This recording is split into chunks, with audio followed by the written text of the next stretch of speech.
Hezbollah has fired rockets towards northern Israel. Perhaps that was the interception that we just reported a short while back over Haifa in the northern part of Israel. Some multiple missile strikes inside Israel by Iran and by Iran's proxies. Initial information seems to indicate most of the threats were taken down way before they reached the territory, except of course from Hezbollah. Hezbollah is right next door. Your reaction time is barely 30 seconds to a minute, depending on where that rocket has been fired from. It reaches, when we were in Haifa, within a minute you had to get to the nearest shelter. The Iron Dome would either intercept it or it could fall very close to where you were in Haifa. Explosions are being heard in different parts of Iran. Facilities where Iran has its missiles and missile launchers, they are systematically being targeted by the United States and by Israel. The IRGC has said that the first wave of missile and drone attacks have been launched against Israel in response to Israel's attack on Iran. This is quoted by agencies in Iran. I quickly want to bring into this conversation Abhijit Iyer Mitra. Abhijit, any more word, because very systematic targeting of Iran's missile launch capabilities by the United States and by Israel right now. What more do we know of the capabilities that Iran still has to launch missiles, because they have underground missile cities virtually? So one thing we're realizing is that unlike last time where they were launching massive barrages, this time they're focusing on lots of small barrages. And the success rate seems to be higher this time as opposed to last time, because we have visuals of a missile having landed at a bus depot in Holon. And we also have visuals of some kind of a strike that has happened in Tel Aviv. There are no close-up shots, but it's definitely Tel Aviv, and there's a big plume of smoke going up in Tel Aviv. Now, three missiles hitting on the first day of the war, that's very significant. You True. expect Israeli air defenses to fail about 10, 12 days into the war, or at least their efficiency to be reduced. But first day of the war for three missiles to get through is, well, significant. Maybe it's because of the change of tactics. I don't know. We are yet to see the visuals of those missiles coming in and what exactly happened. But we're also seeing now the visuals are slowly trickling in. There's just been a huge what seems like a carpet bombing of sorts that has happened in Tehran, in one of the hills of Tehran, the slopes of one of the hills of Tehran. I don't know where exactly. I'm trying to geolocate it, but it seems like a general, almost a carpet bombing of sorts that has happened. Let's see.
because we feel this is the only way we can bring about change.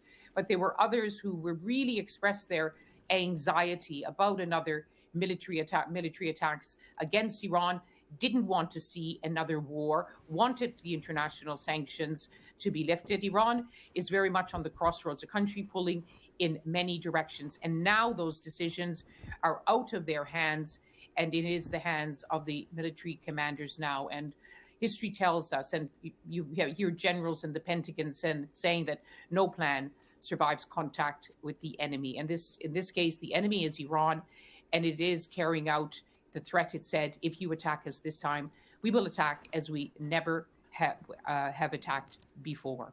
Lise, the US has seen Iran as an intractable problem since the 1979 revolution, one that has been an issue for subsequent presidents, really. Do you get the feeling that Donald Trump wants to be the president that deals with this regime once and for all? That was a question that I asked diplomats in Geneva, where we just were, to see what was the third round of talks between Iranians and Americans, mediated by Oman. What did Trump really want?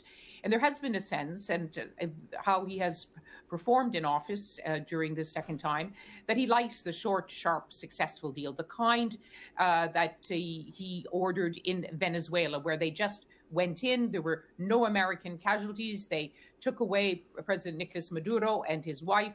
They're now waiting. They've been put on trial in New York. He didn't want a messy, chaotic war. He kept talking about Iraq and how chaotic and violent it had become when the Baathists, the ruling party in Iraq, had been pushed out of the army, and it left a vacuum. So all of the discussion, and of course everyone was kept guessing because we just didn't know. And President Trump himself said, I haven't, even last night, that he hadn't made up his mind yet, that he wanted to avoid these messy confrontations, which would have no clear end. He ended the 12-day war last year, made it very clear to Israel, let's stop now. We've done enough. We've, in his words, obliterated Iran's nuclear program. But and so there was on offer, while it was still difficult, there was in reach a very narrow nuclear deal where he could say, I did a better deal than President Obama did in 2015. I am stopping Iran from developing a nuclear weapon. Or there was this other possibility. He wants to be the president who says, I've done it, what no other president has done, always boasting. Well, there's little evidence to support it, that he ended 8 wars. Some of them are shaky ceasefires, and some of them have fallen apart.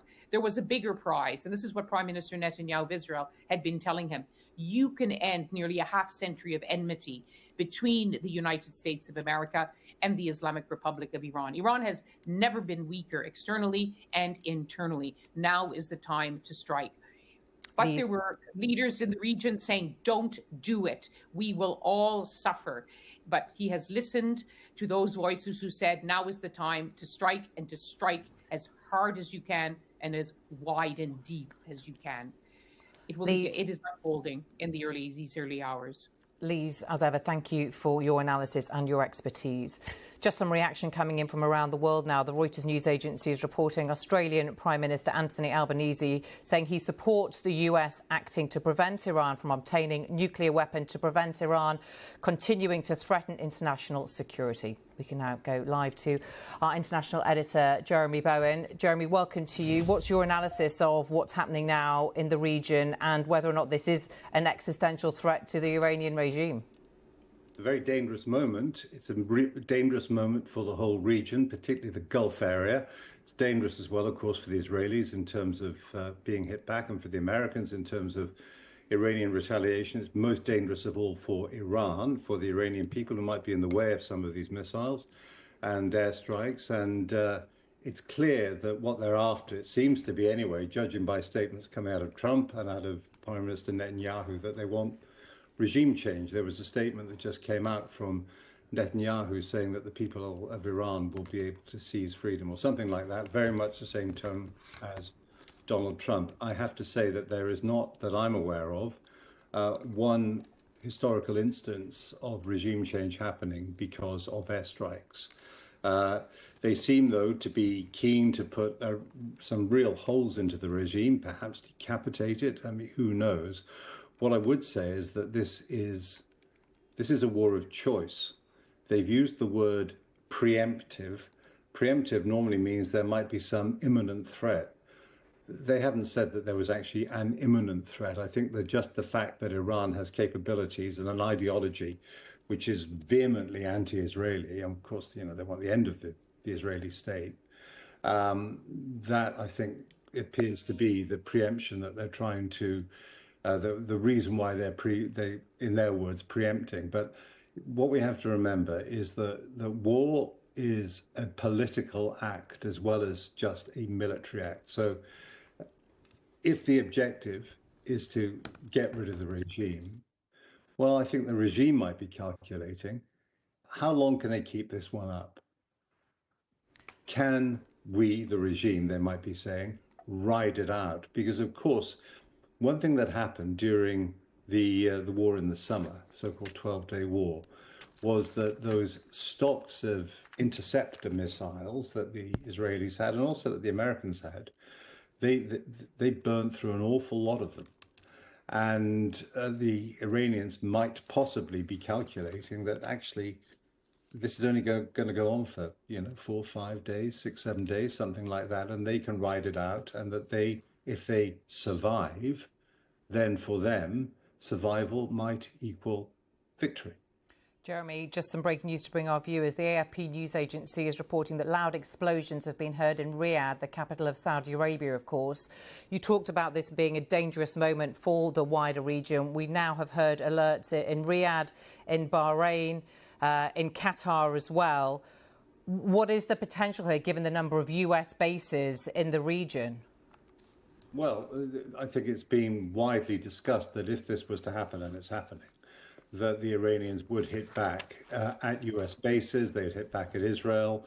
They wouldn't do it in the calibrated ways they've done in the past in the hope of trying to control an escalation. They seem to have concluded that that doesn't work for them, that actually a message of restraint that maybe they were trying to send was actually interpreted as weakness. So let's go all in from the outset. The point is that when war starts, it's unpredictable. People don't know which way it's going to go.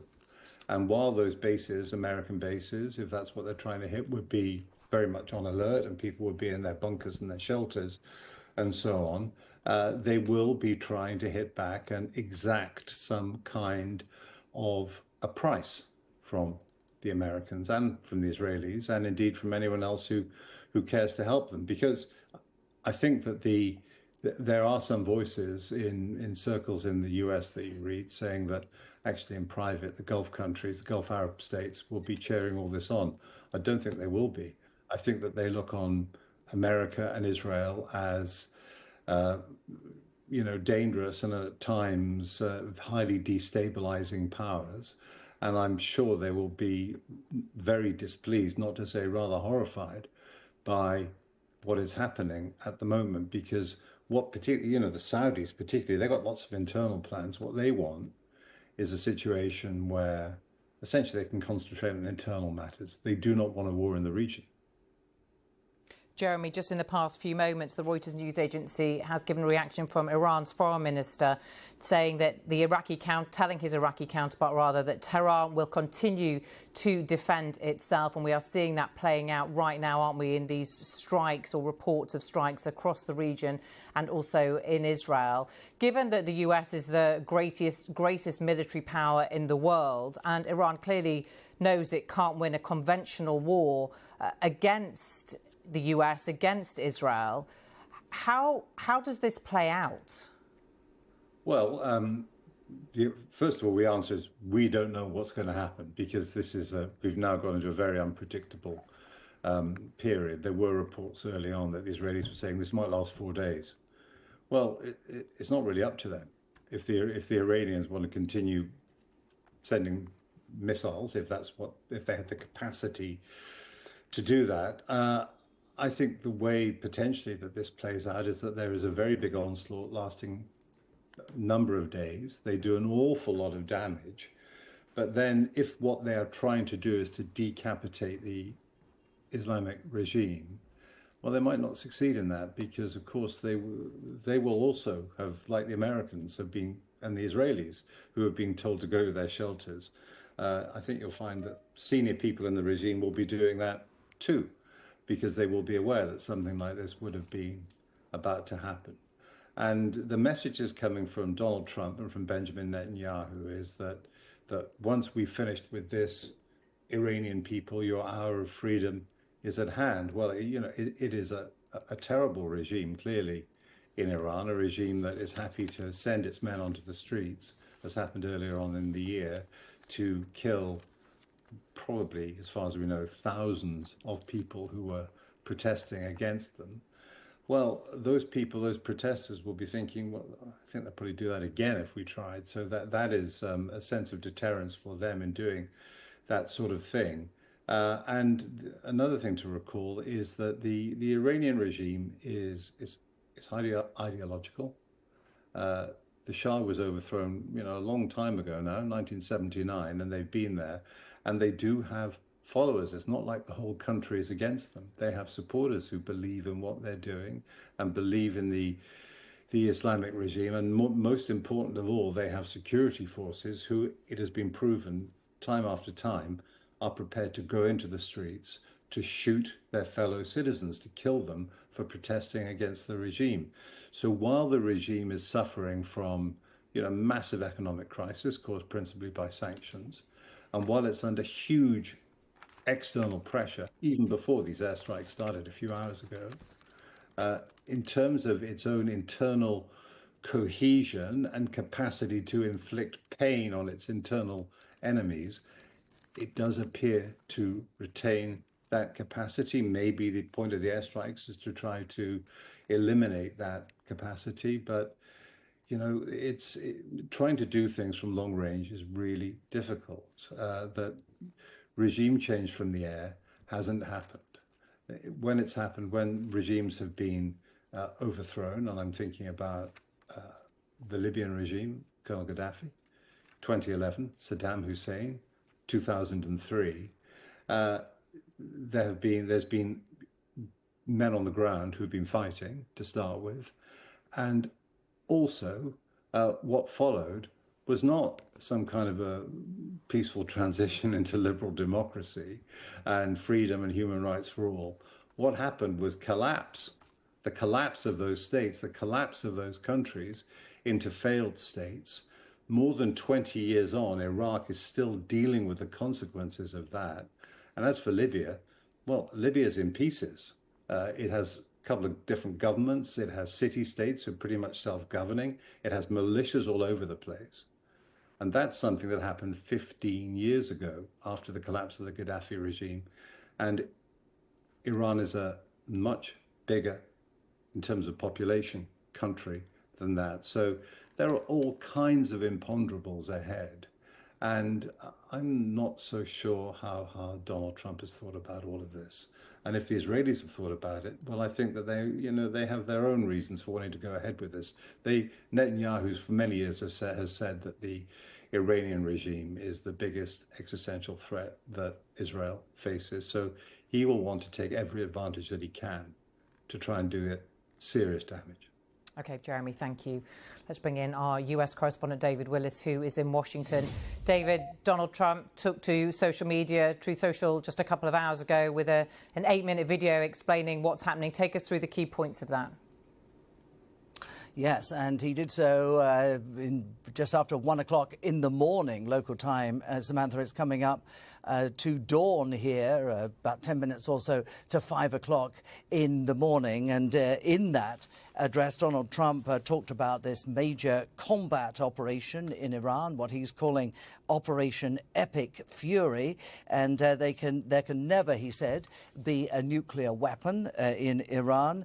We had repeatedly tried to make a deal, but they just wanted to practice evil. And he called for the Iranian people to rise up and bring about regime change in their country, saying this was the best opportunity they have for generations. He also warned of the possibility of American casualties, saying the lives of courageous American heroes may be lost and we may have casualties. That often happens in war. Well, it is early in the morning here, but there has already been some reaction, and we've heard in the last few minutes from Senator Lindsey Graham, Republican, a close ally of Donald Trump, a golfing buddy as well. And in a fairly lengthy post on X, he wrote, and I won't read it all to you, but I'll read an interesting bit. As to the men and women participating in this operation for our country and Israel, may God bless you and keep you safe. If you're injured or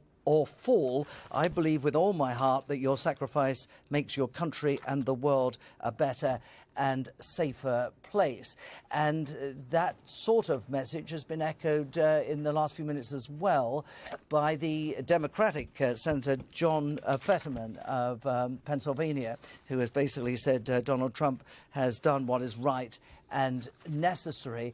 There will be those in his own party, however, who do not agree with this action. And we heard fairly early on from Republican Congressman Thomas Massey, who wrote, and I quote, he said, acts of war unauthorized by Congress was how he described this strike on Iran. So it'll be interesting to see what further reaction we get in the next few hours as America wakes up to this news, Samantha. David, stay with us. I just want to bring our viewers' reaction from the UK government, which have just released this statement in reaction to the Israeli-US attacks on Iran, saying a government spokesperson said Iran must never be allowed to develop a nuclear weapon, and that is why we have continually supported efforts to reach a negotiated solution. Our immediate priority is the safety of UK nationals in the region, and we will provide them with consular assistance available 24/7. It goes on to say, as part of our long-standing commitments to the security of our allies in the Middle East, we have a range of defensive capabilities in the region, which we have recently bolstered. We stand ready to protect our interests. We do not want to see further escalation into a wider regional conflict. They also said that the UK has not participated in these strikes. David, let me pick up on that point about fears of a wider regional conflict. When Donald Trump was elected, when he came to power, he has spoken repeatedly of not wanting to get involved in so-called forever wars, referencing US action in Afghanistan, in Iraq, which we've seen the fallout for many years now. How will he justify this to the US people, given that it's clear no one will have any idea how long this could last and how widespread it could become? Well, you're absolutely right, Samantha. And indeed, Donald Trump was elected on this promise to end, as you put it, forever wars. He was critical of one of his Republican presidential predecessors, George W. Bush, for getting bogged down in the conflict in Iraq. And there is every possibility, as we heard from Jeremy just now, that this could be a prolonged conflict. We don't know what sort of reaction, what sort of response there will be from Iran to all this. So it is political gamble for Donald Trump, but he has clearly been losing patience with the Iranians in recent weeks and months as these negotiations have failed to reach agreement on the basically a ban on nuclear weapons, the development of nuclear weapons in Iran. But as recently as last night in Corpus Christi, Texas, Donald Trump told reporters that he had, as he put it, an important decision to make, whether to go along with diplomatic attempts to resolve the situation in Iran or to do what he has done overnight, or the military action that he has ordered overnight. It's interesting, though, because there were suggestions that those talks mediated by Oman were pretty close to pulling off some sort of diplomatic solution. But now, of course, events have turned in a different direction. David, I just want to read out almost the top line of what Donald Trump said in his 8-minute statement. He said, our objective is to defend the American people by eliminating imminent threats. He also talked about the fact that for 47 years, the Iranian regime had chanted death to America and that it waged an unending campaign of bloodshed and mass murder targeting the United States. Do you get the sense that going back to 1979, and this is a period of time that Donald Trump will remember, and the Iranian Revolution and the taking of hostages in the US Embassy, that he wants to be the president to end this regime? The Iranian issue, the Iranian regime has dogged American presidents ever since then. It has, and of course Barack Obama really made very little progress as far as getting Iran to the negotiating table in this regard. And clearly Donald Trump believes that he has to take action that his predecessors have been unwilling to take for a variety of different reasons. But it is, of course, a massive gamble. And this could spread to bring in other countries in the region. We're already hearing suggestions that that may imminently be the case. So, Donald Trump really is, in a sense, some would argue, playing with fire with his decision to go ahead with these strikes on Iran, and strikes which are apparently not confined, as we were hearing, to the capital, Tehran, but to other key cities in that country. David, thank you very much for bringing us up to date on what's happening there in the US. Let's bring in our correspondent, Barbara Platt-Usher now, who is in Doha. Barbara, in the past hour, we've heard reports of explosions in several countries close to you, around the UAE, in Qatar. Bring us up to date on that. Yes, we heard a number of explosions here in Doha and got some warnings on our mobile phones saying that citizens should stay away from military installations and stay indoors. We also had reports quoting Qatari officials saying that they have intercepted a number of Iranian missiles fired at the country, and the target is the Al Udeid air base. This is the Americans' largest military base in the region. It's the headquarters for the Central Command, and it was targeted in June during the 12-day war by the Iranians, but now only after they telegraphed it for a while, and it was really largely a symbolic effort. The Iranians had made clear before this conflict started now that they would not hold back this time, that they would act quickly, and that they would fire missiles not only at Israel but at the U.S. assets in the region. And there are 13 U.S. bases in the region, in the United Arab Emirates, in Kuwait, in Bahrain, in Qatar, and in other places, along with about 40,000 troops. And we have been getting reports from around the region. In Bahrain, for example, the Bahrainis announced that a missile had hit the U.S. naval base there. This is the headquarters of the U.S. Fifth Fleet. In United Arab Emirates, we've just got a word from the state news agency saying a person has been killed as the Emiratis were intercepting a missile from the Iranians. There's been the sound of explosions heard there as well in Abu Dhabi and Dubai.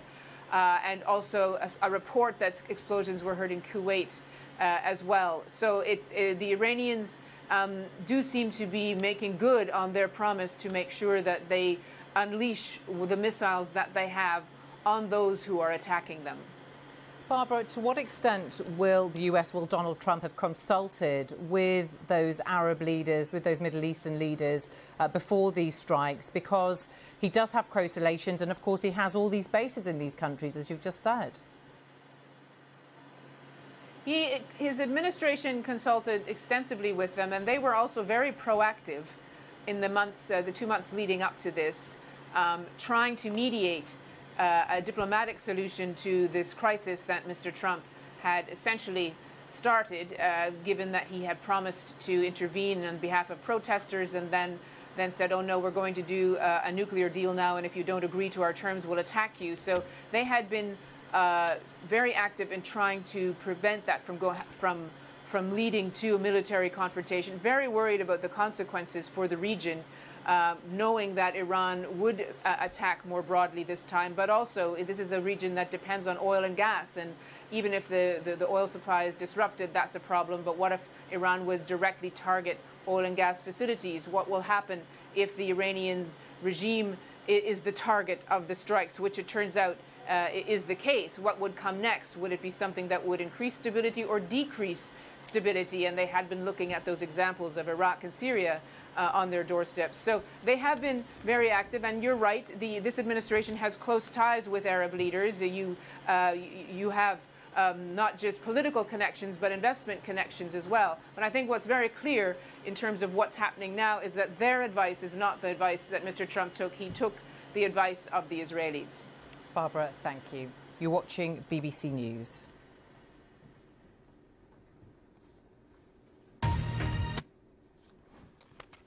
Live from London, this is BBC News. A short time ago, the United States military began major combat operations in Iran. The US and Israel launched strikes from air and sea in what they say will be a multi-day operation, dubbed by the Pentagon Epic Fury. Smoke can be seen in Tehran, with reports of people running in panic. There have been strikes right across the country. Iran has already been retaliating with attacks on American air bases in Bahrain. Explosions have been heard in Saudi Arabia, Kuwait, Qatar and the United Arab Emirates. Within the last 10 minutes, explosions overhead here in Jerusalem. Iran's retaliation has begun.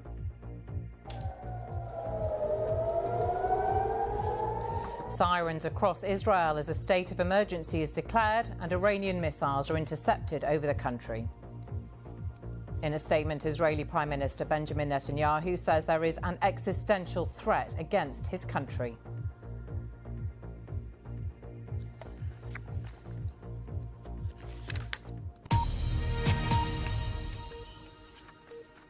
Hello, I'm Samantha Simmons. You're watching BBC News with live coverage of our breaking news this hour. The United States and Israel are launching airstrikes across Iran. President Trump says the US and Israel have launched major combat operations. Donald Trump says the objective is to defend the American people by eliminating imminent threats from the Iranian regime. He says Iran can never have a nuclear weapon, and he accuses the Republic of trying to rebuild its nuclear program. The president has also said there may be American casualties as a result of the operation dubbed Epic Fury by the Pentagon. The retaliation has started from Iran.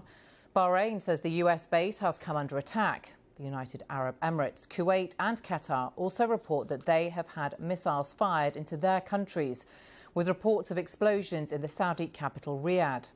In a video statement, Israeli Prime Minister Benjamin Netanyahu says the attack is to remove an existential threat to his country. We've been hearing air raid sirens across Israeli cities. Israel's Defense Minister Katz has declared a special and permanent state of emergency, closed the country's airspace, and all schools are closed. Israeli defense forces warned they have identified missiles being launched by Iran towards Israel, and their defense systems are trying to intercept them. The combat operation has reportedly been planned for months. The strikes are across multiple locations. Media reports say blasts have been heard in Isfahan, Karaj, Kermanshah and Tabriz. Mehrabad Airport, just outside Tehran, has also come under attack. Smoke can be seen coming from buildings in Tehran, and people have reportedly been running away in panic. An Iranian official told the Reuters news agency that Tehran's retaliation and the response will be crushing. Iran's Supreme Leader Khamenei is reportedly not in Tehran, and Iran's president is described as safe. But 7 missiles have hit the presidential palace, and there have been strikes around the Supreme Leader's compound. The attack follows weeks of tension in the region, with US forces massing around Iran. Let's listen to what President Trump's statement from Mar-a-Lago said. A short time ago, the United States military began major combat operations in Iran. Our objective is to defend the American people by eliminating imminent threats from the Iranian regime, a vicious group of very hard, terrible people. Its menacing activities directly endanger the United States, our troops, our bases overseas, and our allies throughout the world. For 47 years, the Iranian regime has chanted death to America and waged an unending campaign of bloodshed and mass murder targeting the United States, our troops, and the innocent people in many, many countries. Among the regime's very first acts was to back a violent takeover of the U.S. Embassy in Tehran, holding dozens of American hostages for 444 days. In 1983, Iran's proxies carried out the Marine barracks bombing in Beirut that killed 241 American military personnel. In 2000, they knew and were probably involved with the attack on the USS Cole. Many died. Iranian forces killed and maimed hundreds of American service members in Iraq. The regime's proxies have continued to launch countless attacks against American forces stationed in the Middle East in recent years, as well as U.S. naval and commercial vessels in international shipping lanes. It's been mass terror, and we're not going to put up with it any longer. From Lebanon to Yemen and Syria to Iraq, the regime has armed, trained, and funded terrorist militias that have soaked the earth with blood and guts. And it was Iran's proxy, Hamas, that launched the monstrous October 7th attacks on Israel, slaughtering more than 1,000 innocent people, including 46 Americans, while taking 12 of our citizens hostage. It was brutal, something like the world has never seen before. Iran is the world's #1 state sponsor of terror and just recently killed tens of thousands of its own citizens on the street as they protested. It has always been the policy of the United States, in particular, my administration, that this terrorist regime can never have a nuclear weapon. I'll say it again. They can never have a nuclear weapon. That is why in Operation Midnight Hammer last June, we obliterated the regime's nuclear program at Fordow, Natanz, and Isfahan. After that attack, we warned them never to resume their malicious pursuit of nuclear weapons, and we sought repeatedly to make a deal. We tried. They wanted to do it. They didn't want to do it. Again, they wanted to do it. They didn't want to do it. They didn't know what was happening. They just wanted to practice evil. But Iran refused, just as it has for decades and decades. They've rejected every opportunity to renounce their nuclear ambitions, and we can't take it anymore. Instead, they attempted to rebuild their nuclear program and to continue developing long-range missiles that can now threaten our very good friends and allies in Europe, our troops stationed overseas, and could soon reach the American homeland. Just imagine how emboldened this regime would be if they ever had and actually were armed with nuclear weapons as a means to deliver their message.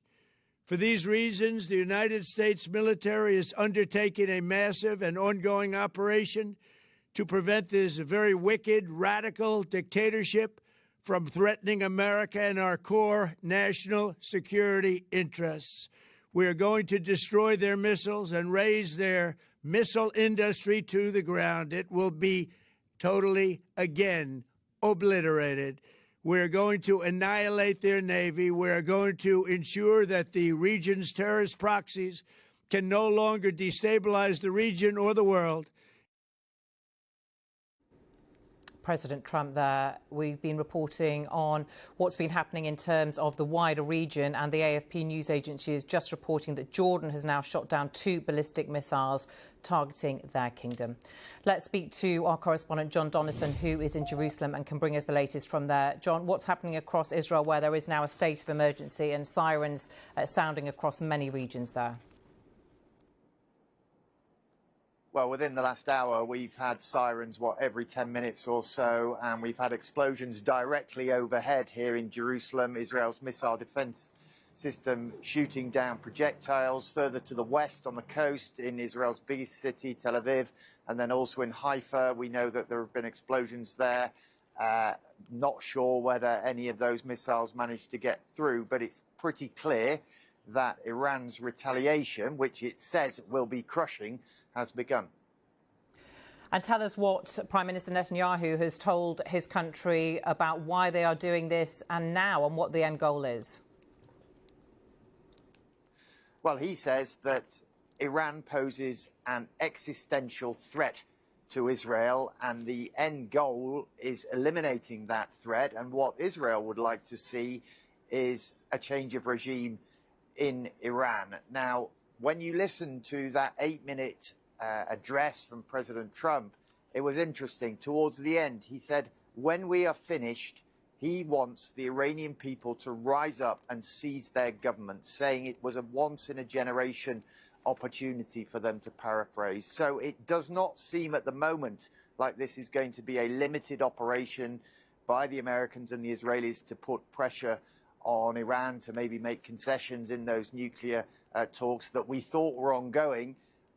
It seems like it's more than that, and this could be a campaign that lasts several days, in effect, a war. And that's something, a message that Prime Minister Netanyahu has reiterated as well. Speaking to the Iranian people, he said he wanted to create the conditions for them to change their destiny. What do you understand by that? And when we talk about regime change, what that could look like? Because, of course, at the top of the regime is the supreme leader, Ayatollah Khamenei, who we understand has now gone into hiding, according to reports. But there are many layers of that regime that enforce his wishes. Yeah, and the truth is you're not going to get regime change in Iran simply by carrying out airstrikes, no matter how extensive those strikes are. You can do a lot of damage, you can damage Iran's military capabilities, but in order to get regime change, you're either going to need boots on the ground. That seems very unlikely to me. But what it does require is for the Iranian people to rise up and take power. Now, that is something that so far, despite relatively large-scale protests that we've seen in recent months in Iran, that's something that they've not really come close to doing. It's something they've never been able to achieve in the past, but it's something that clearly the Americans and the Israelis think that by carrying out these strikes, it could create the conditions where the Iranian people feel able to do so. I'm just reading, John, as we talk to you, the Reuters news agency saying that Iran's Supreme Leader Khamenei and the Iran President Pezeshkian were both targeted in US-Israeli airstrikes. The results of the strikes are unclear. This is reported from an Israeli official. So as we talk about regime change, it is clear, according to this report on Reuters, that they are very much targeting, with their attacks, the Supreme Leader and the Prime Minister, and the President, rather. Yeah, that's not something I've seen. It's not something I can confirm.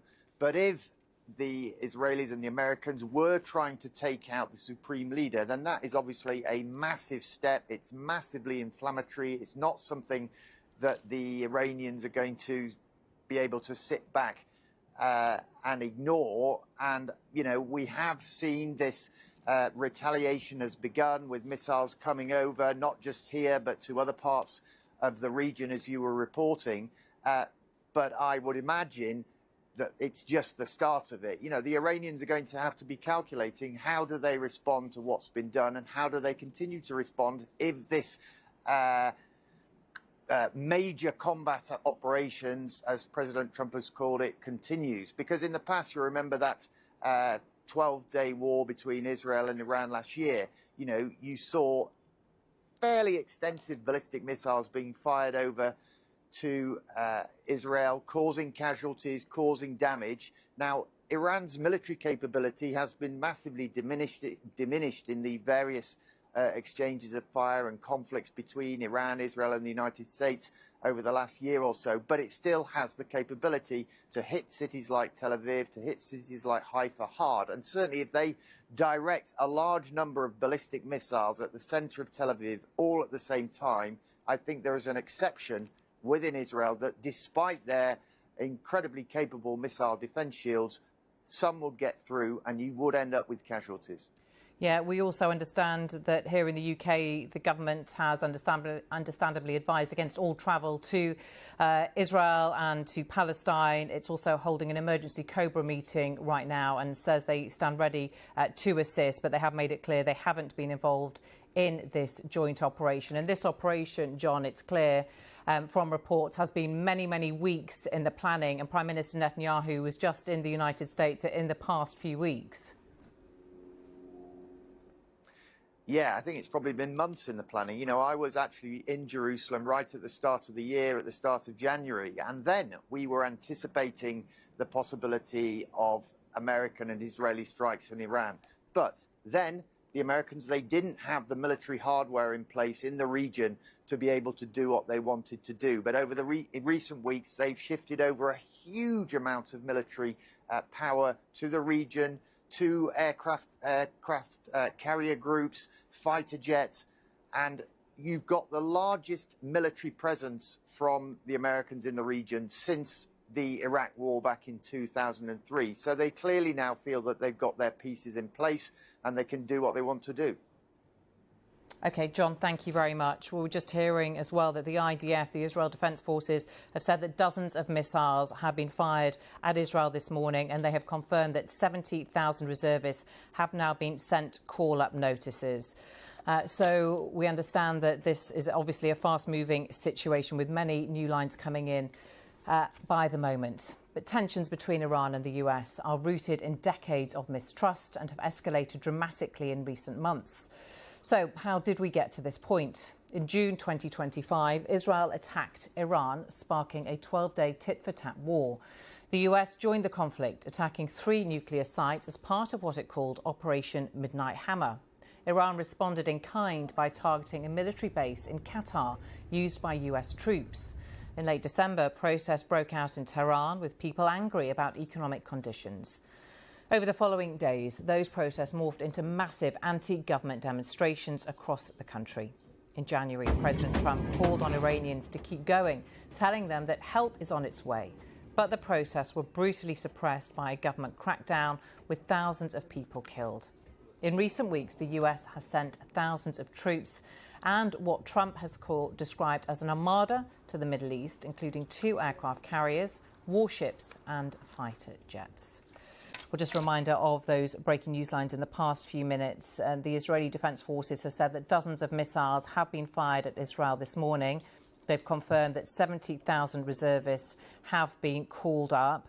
The United States and Israel, we are being told via the Reuters news agency, have targeted Iran's Supreme Leader Ali Khamenei and the Iranian President Masoud Pezeshkian. But the result of those strikes were unclear, according to Israeli officials, and they haven't provided any additional information on that. But Donald Trump made clear that regime change was very much at the top of his agenda in his 8-minute statement on Truth Social in the past few hours. We also know that there have been strikes in several neighbouring Middle Eastern countries, including Bahrain, Qatar, Saudi Arabia. We haven't heard if there have been any casualties as a result of that. The UK government has given a statement this morning as well, saying Iran must never be allowed to develop a nuclear weapon, and that is why we have continually supported efforts to reach a negotiated solution. They said their immediate priority is the safety of UK nationals in the region. They are providing them with assistance. They said we do not want to see further escalation into a wider regional conflict. And we know that right now there is an emergency COBRA government meeting taking place. So, of course, we'll continue to update you on any new lines. But the UK is also urging citizens in Bahrain, Kuwait, Qatar and the UAE to take cover. Let's bring in Mikey Kay now, military analyst from the Security Brief, who joins me. Hi, Mikey. Good to see you. Give us your analysis of what's happening militarily that we know of right now. OK, so I think it's really important. First thing to say is that there's no approval by Congress.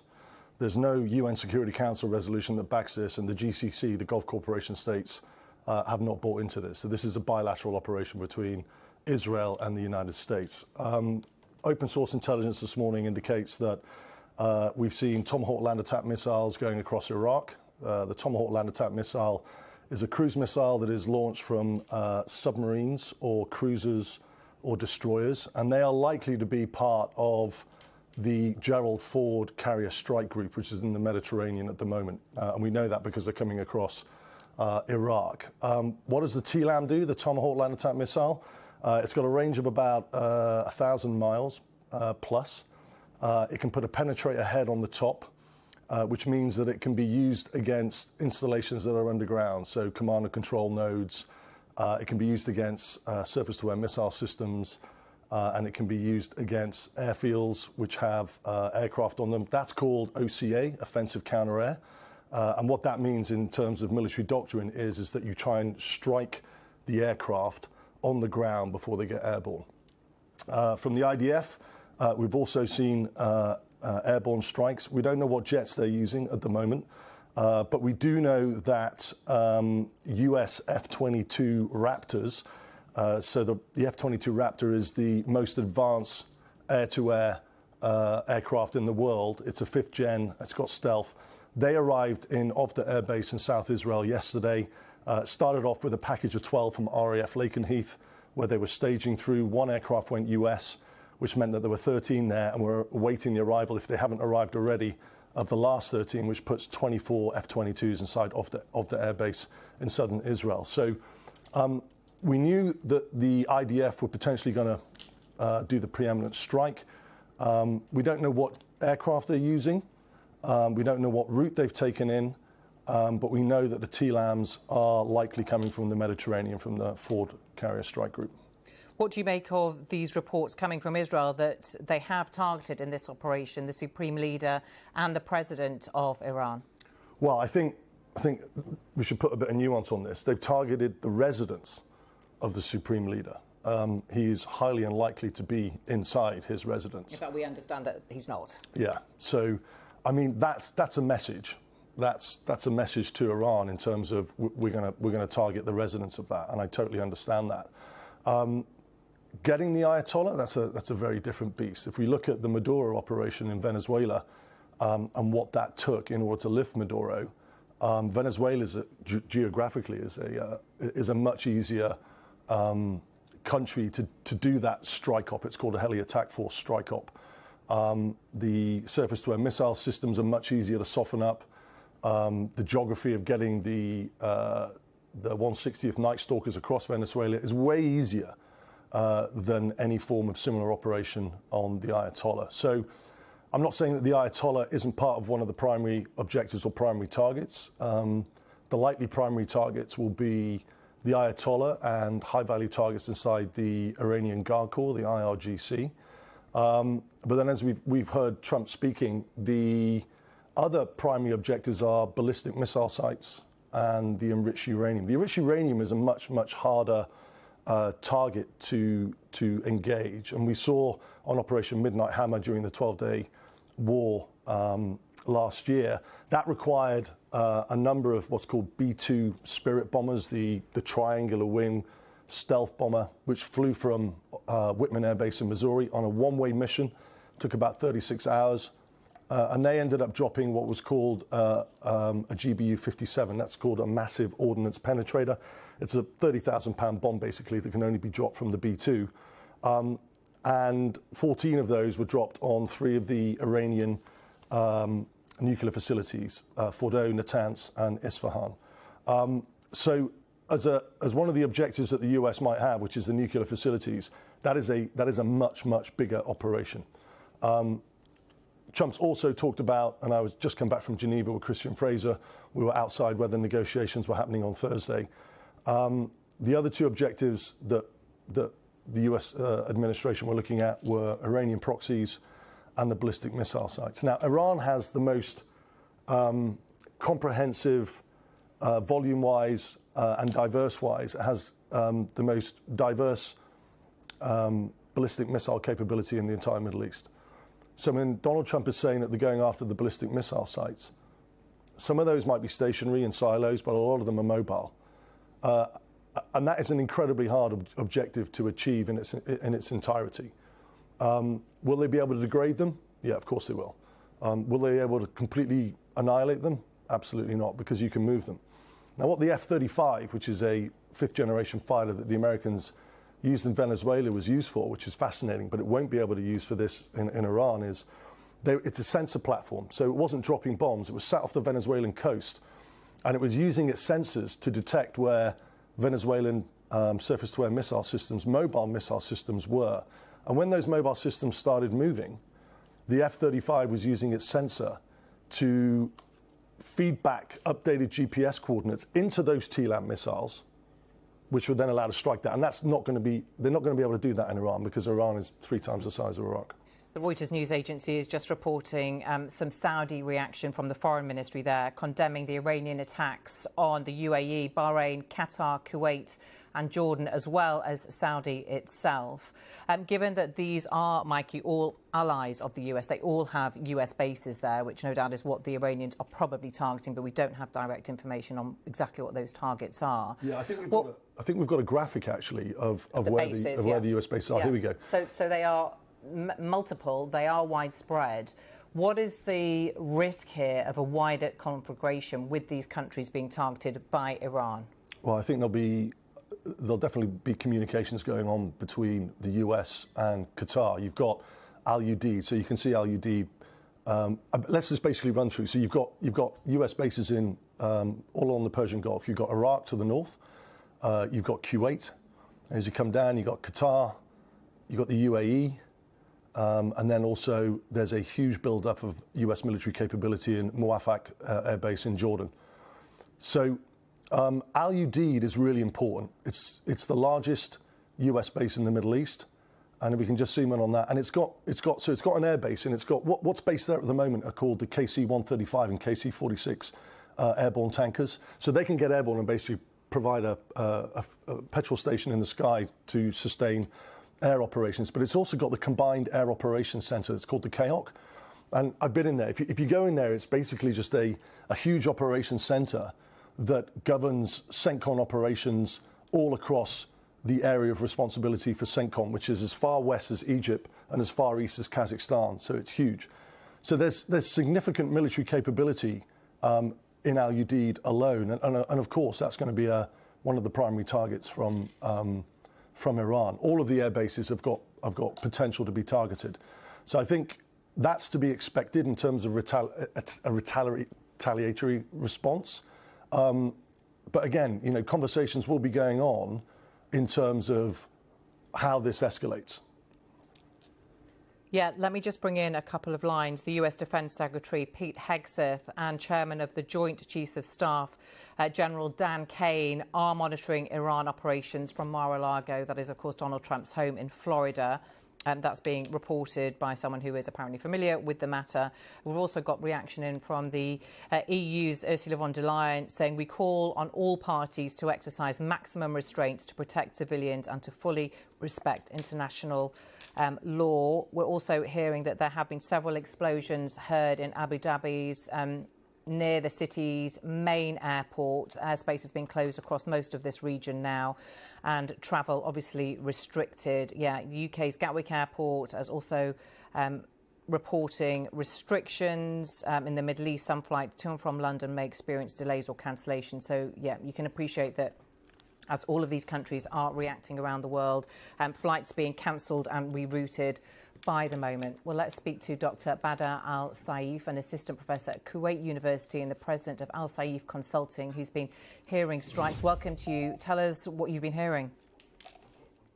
It's our worst nightmares come true in the Gulf, Samantha, where sirens are off in Kuwait. They've been going on at it for the past few hours.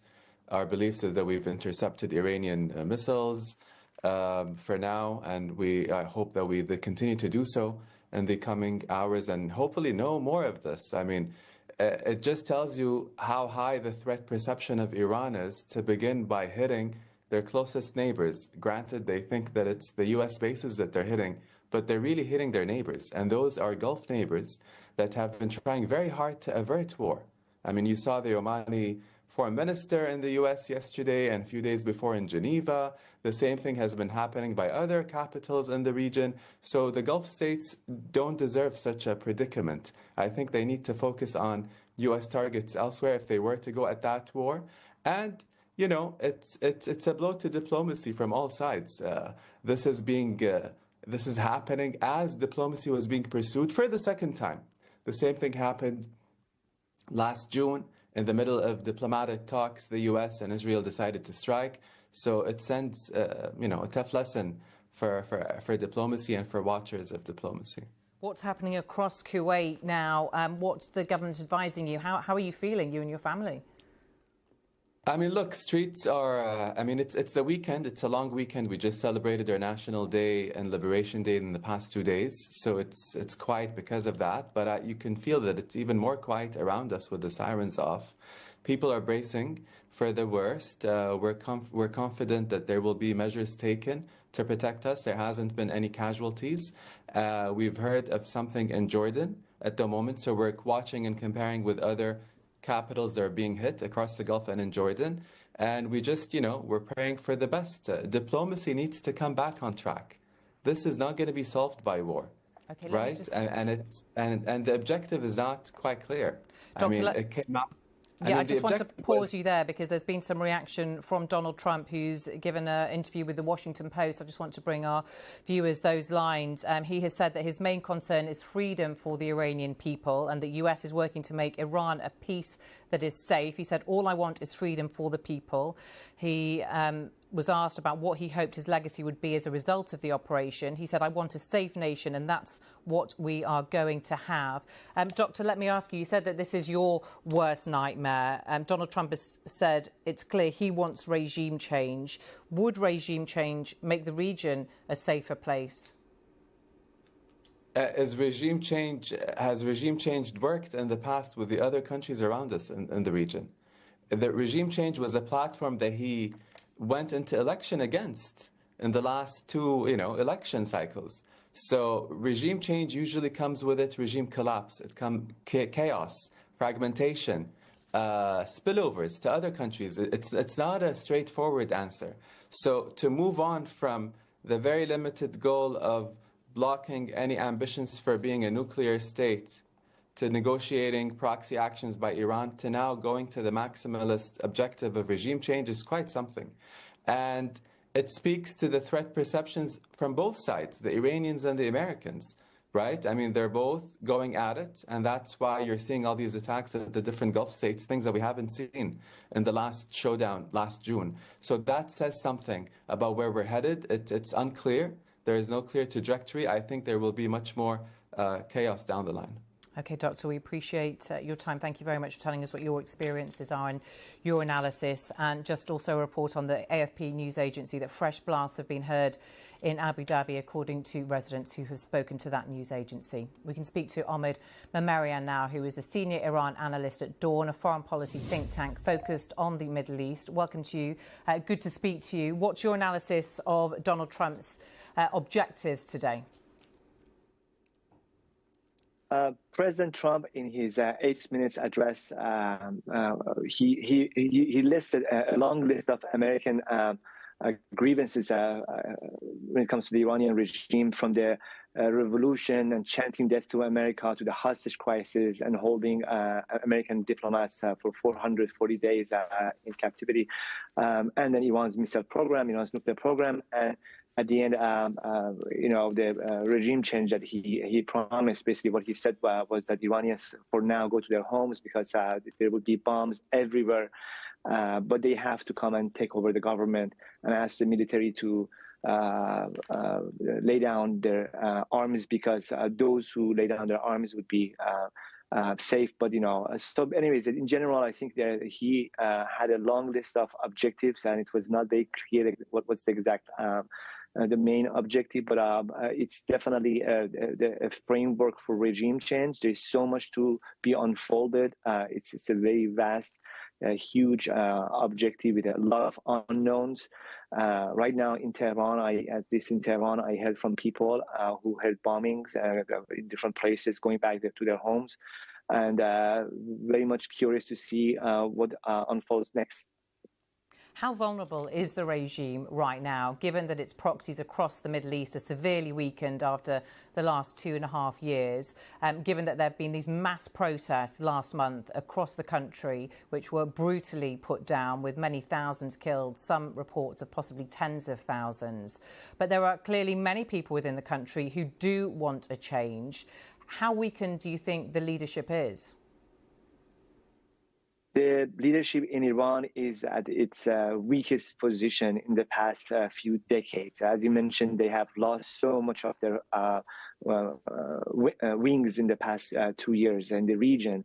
Also, militarily, when it comes to the U.S. and Israel, they have a huge disadvantage. I think over the past few months, they have been bluffing about their military capacity and their power to retaliate. When it comes to the domestic situation, the Iranian regime faces a huge legitimacy crisis inside the country, particularly after the January massacre. The Iranian people, a vast majority of the Iranian people do not want this government. They killed thousands of people, and many people inside the country were desperate to get help to somehow overcome the repression machinery. So that's why we are seeing scenes that are unprecedented in recent history, that many people from the videos that have been published over the past few hours, that there are students in the schools showing are happy, showing the smoke in the air of the attacks, and are happy about the attacks, or which shows that the frustration and the lack of legitimacy of the Iranian government, and how they made themselves so vulnerable when it comes to the Iranian people in a way that many people inside the country, they welcome any means to overcome the Islamic Republic. So yes, they have a very huge disadvantage militarily when it comes to the Iranian people domestically. They are very much in a very bad shape. Ahmed, what's your analysis of what regime change may look like? Many analysts have suggested that what Donald Trump may be after is something similar to the situation in Venezuela, where he took out President Maduro but left much of the leadership in place, giving them the ultimatum, you do as I say and you can stay, otherwise it's the same for you. Is that a possible scenario in Iran, where possibly the supreme leader, Ayatollah Khamenei, and the president are taken out, removed from the picture in some way, but the rest of the apparatus possibly stays in place with a maybe more moderate leader? As I said, there is so much unknowns in this operation. From what President Trump said, the scope of the operation, the military operation, is regime change. What they are wishing for is regime change. What they are doing is to dismantle Iran's political leadership and command control, the military, Iran's naval capacity and all that, and then provide a situation in which people, or we don't know, at some point other groups to come on to the streets, and somehow the military lay out their arms, and we have a collapse of the regime. But this is, we have to see what's we don't know much about the endurance of the regime. We don't know how the regime has prepared for this situation, because in June 2025, the Iranian regime was caught by surprise. Right now, I think for the past 8 months, they have been waiting for this moment. So there is much more readiness for this moment. We have to see how these attacks unfolds in the next few hours, next few days, and then the readiness of the Iranian regime. But regimes like the Islamic Republic are much weaker than what they project. So it might be, so we're going to see the next few days. But I think it's anybody who predicts based on what President Trump said, that this is what they want, but whether they can achieve it, we have to see in the next few days. Ahmed, I also want to ask you about any potential new leader. We've heard lots in recent months from the son of the late Shah, Reza Pahlavi, and possible support for him, but he hasn't lived in the country for more than 45 years. How much support do you think there is in Iran for him, and who could a potential leader, who could people rally around in the form of a potential new leader? As you mentioned, he has not been in the country for the past 47 years. And when the situation is very volatile and there is a chaos and there's a vacuum of power, then it really matters who is on the ground, who has the organization, who has the military and power and the network. And all those elements really matter when it comes to that very fragile moment. At this point, he has support definitely within Iran. He has a lot of support within Iran, but that support has to be translated to organization, to a movement that can take over institutions and claim victory. At this point, we don't know how much that is a feasible option and whether this is an option that the U.S. is going after. But we have to see how these forces come together in the next few days.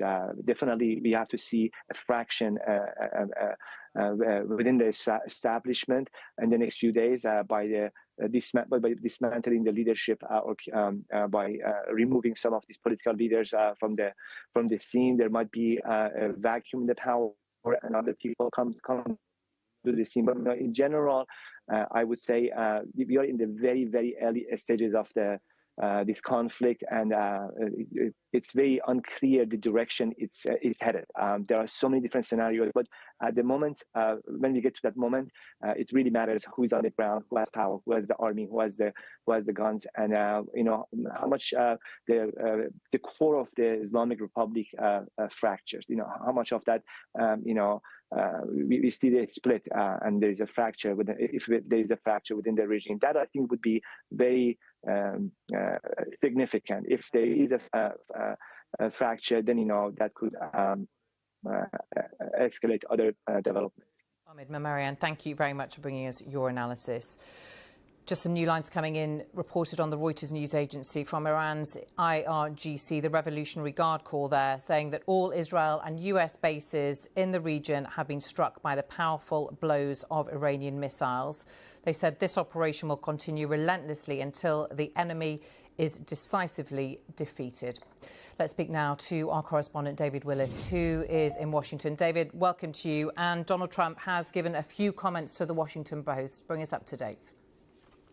Yes, that's right, Samantha. A short while ago, he said that his main intention was freedom for the Iranian people, as he put it. And that was the intention with these strikes on Iran. But it is, of course, worth remembering that Donald Trump was elected on a promise to steer clear of so-called forever wars. He was critical of one of his Republican presidential predecessors, George W. Bush, for getting embroiled in the long-running conflict in Iraq. And indeed, the previous attack on Iran, Operation Midnight Hammer, back in June, was much more of a surgical strike aimed at taking out 3 nuclear facilities in Iran. Well, now President Trump has puts the United States into a position where it is involved in a massive and ongoing operation, as he put it,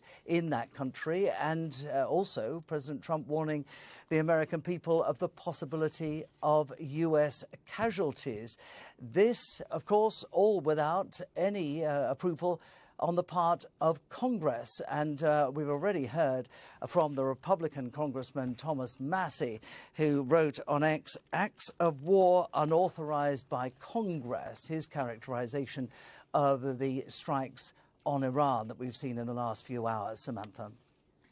And what reaction, how soon can we expect any reaction from Republicans, from Democrats, from the American people who, as you talked about, will no doubt not want to be drawn into a potential long-term conflict?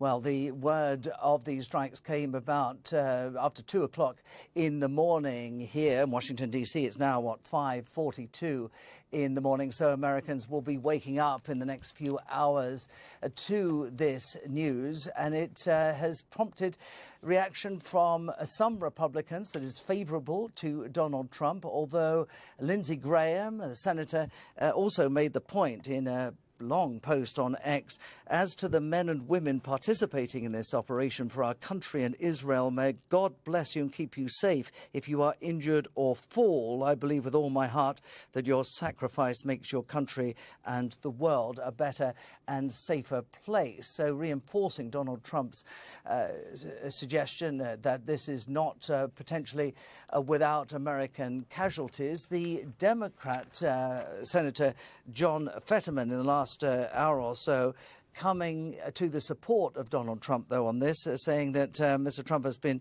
willing to do what is right and necessary to produce real peace in the region. So it will be very interesting, Samantha, to see what other reaction we get, as I say, in the next hour or so as people here on the East Coast wake up to this news. David, I know you'll keep us up to date for now. Thank you. Let's speak to Chatham House's Middle East Director, Sanam Vakil. Sanam, welcome to you. The US and Israel launch this attack on Iran, calling it a major combat operation. This comes after weeks of tensions in the region, a huge US military build-up. Was it, do you think, to some extent expected? Yes, it was expected. I think that the Iranians were certainly negotiating in the hope of obtaining a deal, but certainly also preparing for this war. And we know this because their response has been rather quick. The strikes began this morning around the 6 o'clock hour here. And by 10 o'clock, the Iranians began striking back against Israel as well as U.S. military facilities across the Gulf. So they are prepared. They've also got plans to replace the chain of command. And I think they're expecting a long and drawn-out conflict. And what's your analysis of this military operation? We've heard that the Supreme Leader and the President of Iran have been targeted, the distinctions being made about whether or not it was their locations where they live, their homes that have been targeted, or directly themselves. We understand the Supreme Leader, Ayatollah Khamenei, is not in his official residence. He has moved elsewhere. Is that, we all have heard from the President that regime change is what he wants. How achievable do you think that will be? Well, I think that the Islamic Republic and its leadership have known quite from the last round of war seen in June of 2025 that both Israel and the United States, if they're going for another round, are not just trying to bring Iran back to the negotiating table for a better deal.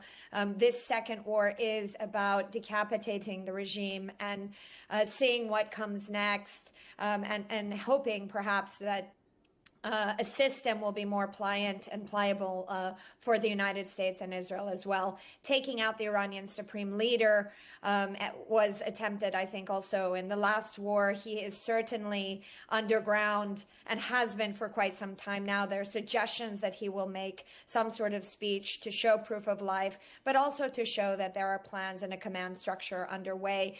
In the June 2025 war, it was made public that their names on a list in case he is killed. Ali Khamenei, I think, would rather go down as a martyr. He has been leader of the Islamic Republic since 1989, than submit to President Trump in what is very clearly a regime change operation, and one that won't be easy to achieve. But I certainly would say that the Islamic Republic, after the coming days and weeks, and we don't know how long this is going to go on for, will not look the same. I'm just reading from BBC Persian an update that numerous explosions have been heard in Tehran, and the office of Iran's Supreme Leader and the presidential office in Tehran have been targeted. Military sites have been targeted as well in Kamanasheh, Qom, Isfahan, Tabriz, Karaj. The Israeli Defense Force has warned Iranian civilians to evacuate areas near military sites and installations ahead of those strikes. And last year in the 12-day war, there were a number of Iranians who were killed in those strikes. And there was, to some extent, a certain amount of rallying around the flag of people coming out in defense of their country, if not the regime. Do you perhaps foresee that happening in this scenario, or is that shifted exponentially because of the huge protests in January? I don't think we can have these sort of zero-sum takeaways. Because Iranians didn't come out to protest during the 12-day war last summer didn't mean that they were wholly in favor of the Islamic Republic.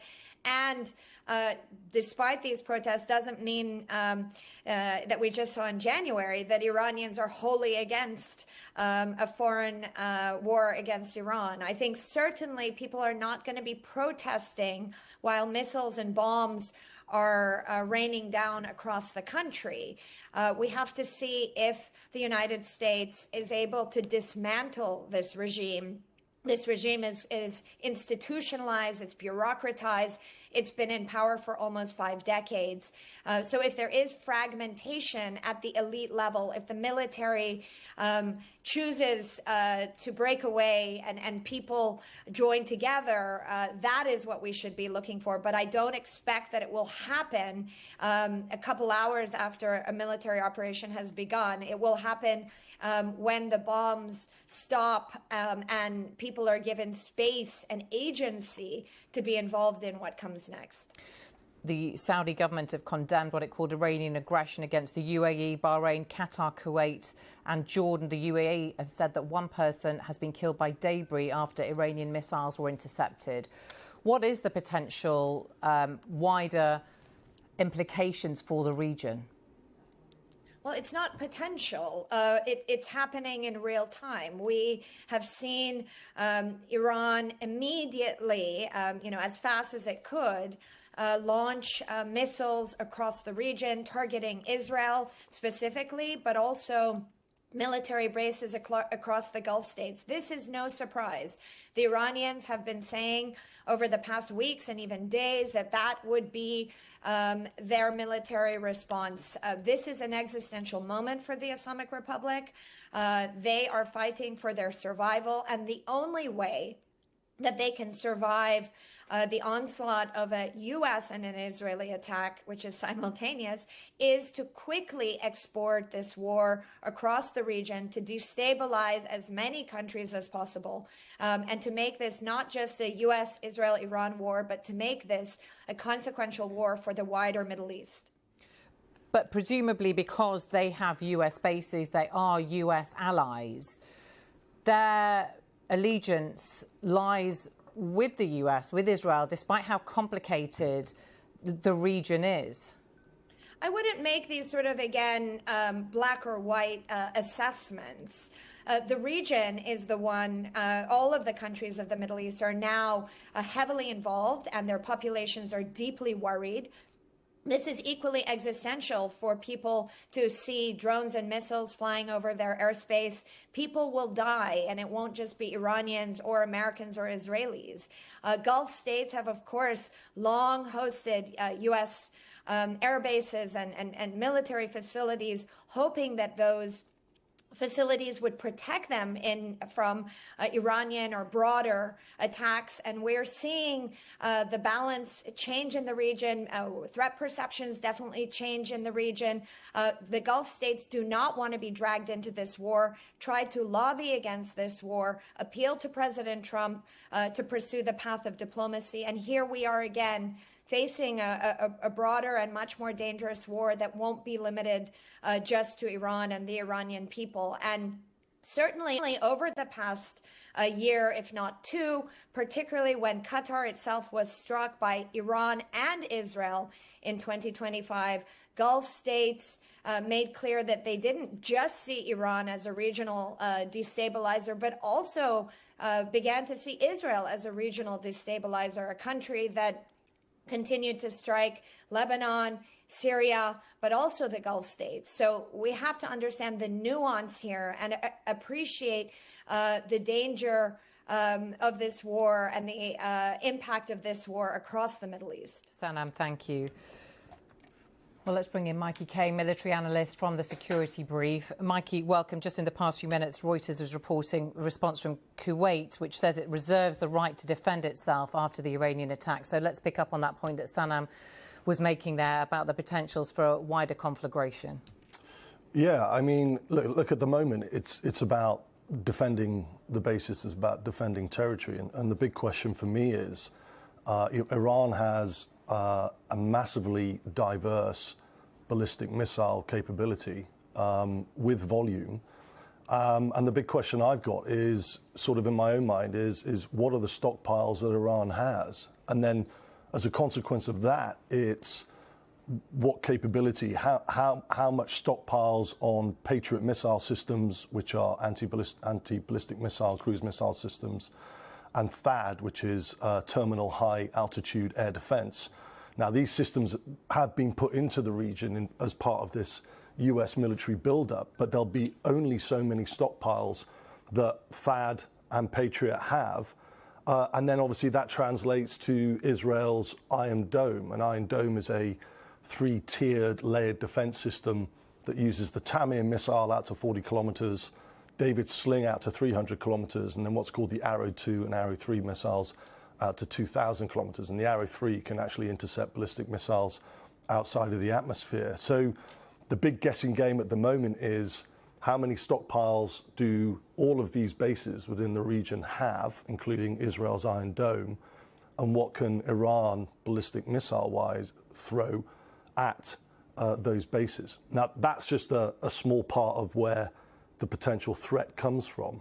We cover this, by the way. We did a whole security brief with Christian Fraser, which went onto YouTube yesterday. It's a 20-minute piece that covers all of this. So the viewers, if they want more information, can go onto YouTube because we cover all of these eventualities. But Iran just doesn't have ballistic missiles.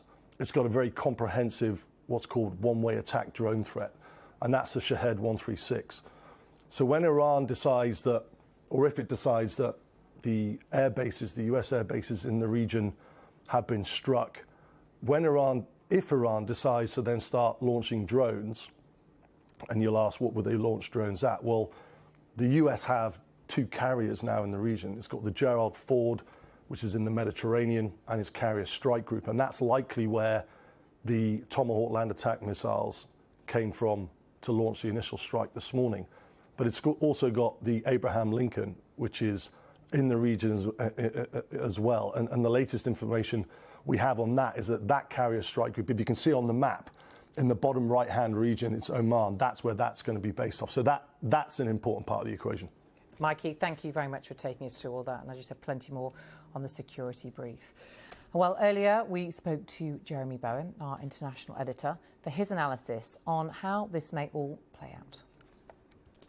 First of all, the answer is we don't know what's going to happen because we've now gone into a very unpredictable period. There were reports early on that the Israelis were saying this might last 4 days. Well, it's not really up to them. If the Iranians want to continue sending missiles, if they had the capacity to do that, I think the way potentially that this plays out is that there is a very big onslaught lasting number of days. They do an awful lot of damage, but then if what they are trying to do is to decapitate the Islamic regime, well, they might not succeed in that because, of course, they will also have, like the Americans have been, and the Israelis, who have been told to go to their shelters. I think you'll find that senior people in the regime will be doing that too, because they will be aware that something like this would have been about to happen. And the messages coming from Donald Trump and from Benjamin Netanyahu is that once we've finished with this, Iranian people, your hour of freedom is at hand. Well, it is a terrible regime, clearly, in Iran, a regime that is happy to send its men onto the streets, as happened earlier on in the year, to kill probably, as far as we know, thousands of people who were protesting against them.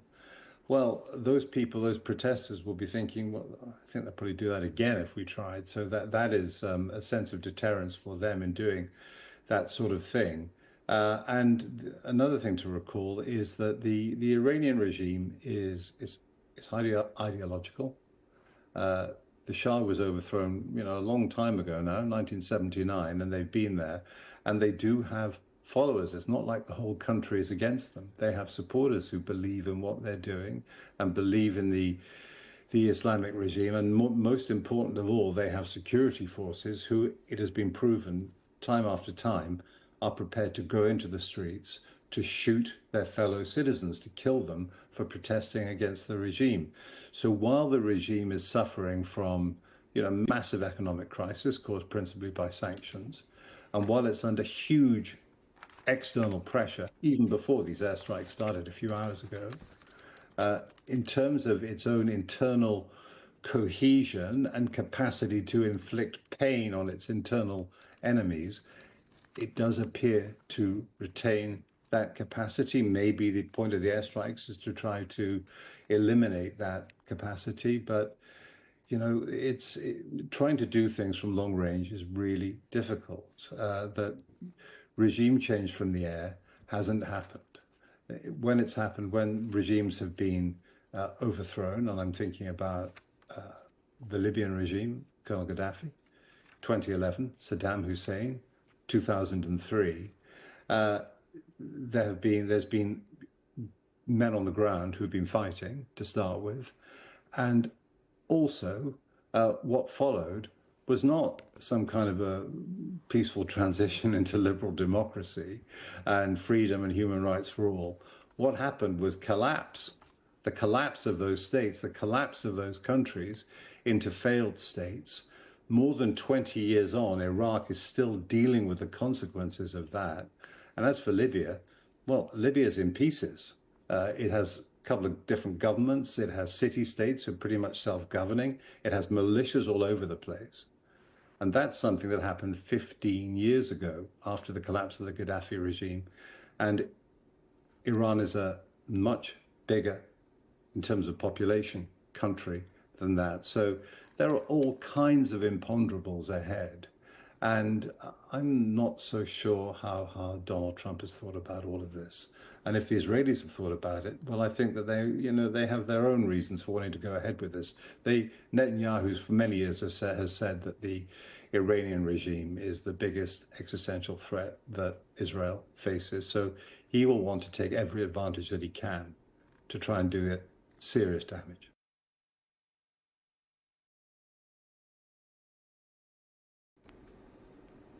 Live from London, this is BBC News. A short time ago, the United States military began major combat operations in Iran. The US and Israel launched strikes from air and sea in what they say will be a multi-day operation dubbed by the Pentagon Epic Fury. Smoke can be seen in Tehran with reports of people running in panic. There have been strikes right across the country. Iran has already been retaliating with attacks on American air bases in Bahrain. Explosions have been heard in Saudi Arabia, Kuwait, Qatar, Jordan, Iraq and the United Arab Emirates. Sirens and explosions across Israel as a state of emergency is declared and Iranian missiles are intercepted over the country. In a statement, the Israeli Prime Minister Benjamin Netanyahu says there is an existential threat against his country. The UK Foreign Office and many countries around the world are warning their nationals to shelter in place, and airspace is closed across the Middle East. We'll have the very latest from our correspondents in Washington, Jerusalem and in Doha.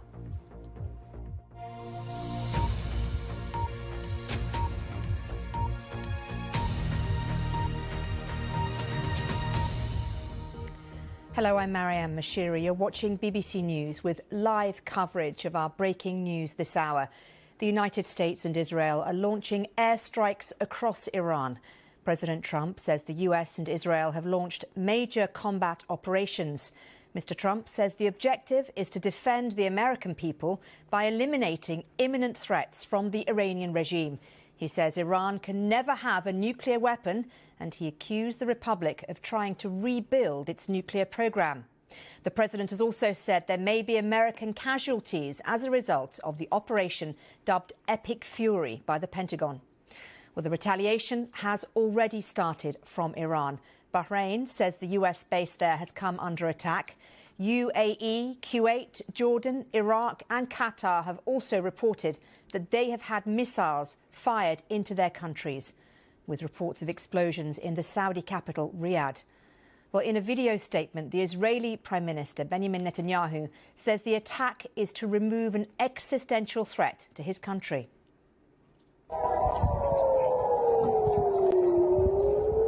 We've been hearing air raid sirens across Israeli cities.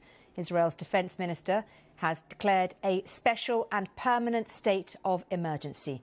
He's closed the country's airspace and all schools have been shut down. Israeli defence forces say dozens of missiles are being fired into the country. 70,000 reservists have been called up. Well, the strikes are across multiple locations. Media reports say blasts have been heard in Isfahan, Karaj, Kermanshah and Qom. Mehrabad Airport, just outside Tehran, has also come under attack. Well, smoke can be seen coming from buildings in the capital, and people have reportedly been running away in panic. An Iranian official told the Reuters news agency Tehran's retaliation and response will be crushing. Now, Israeli officials say Iran's Supreme Leader Khamenei and Iran's president were also targeted.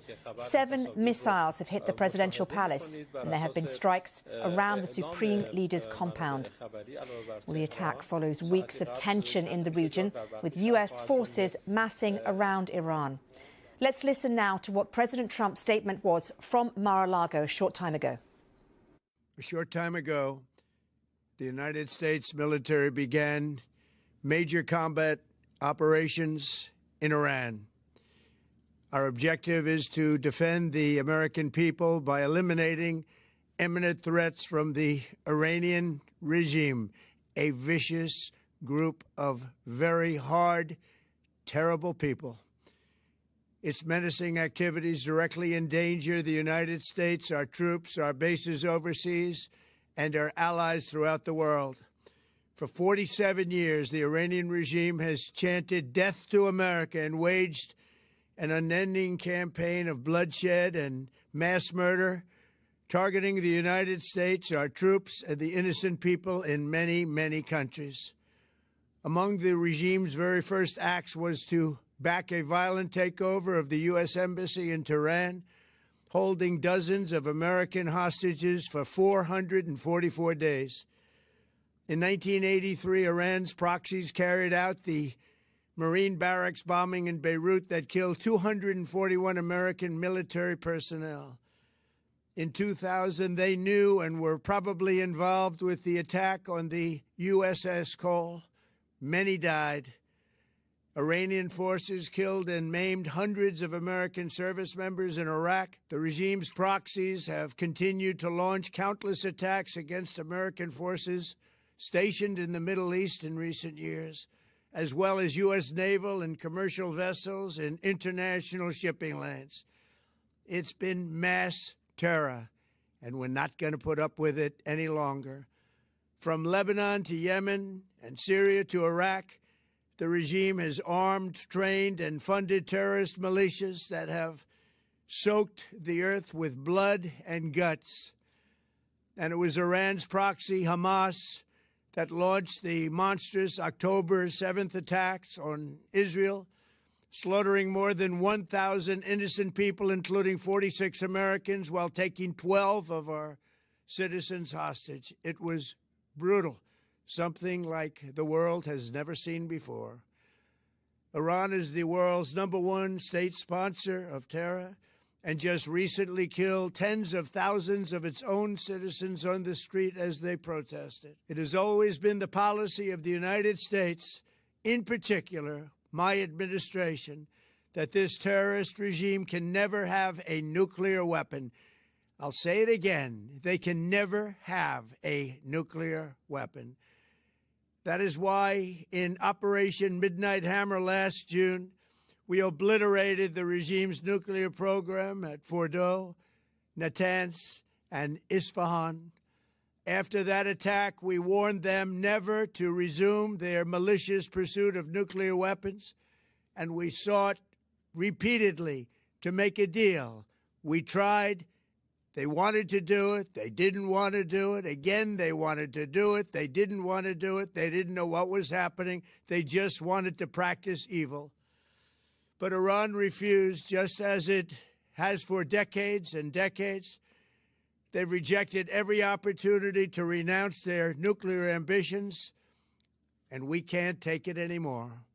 Instead, they attempted to rebuild their nuclear program and to continue developing long-range missiles that can now threaten our very good friends and allies in Europe, our troops stationed overseas, and could soon reach the American homeland.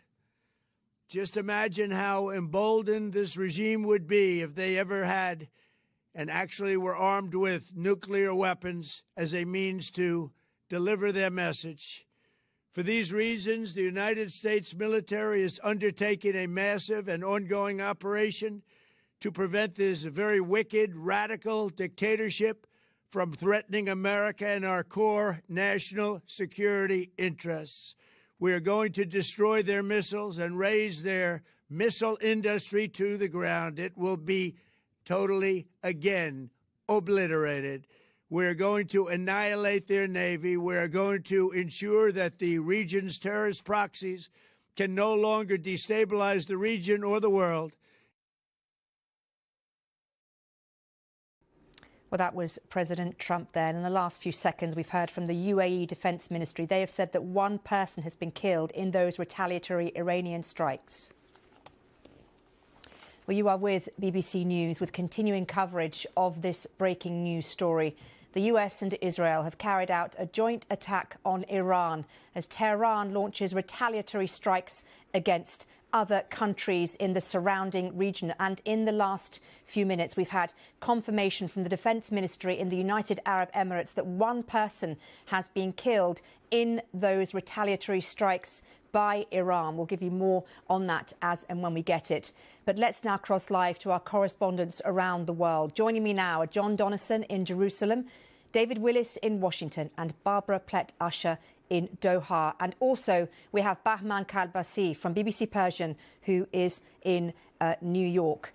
Let's now speak, if we can, live to John Donnison in Jerusalem. And John, just bring us up to date with the reaction from Israel and also what we are hearing in terms of those missiles being sent to Israel from Iran.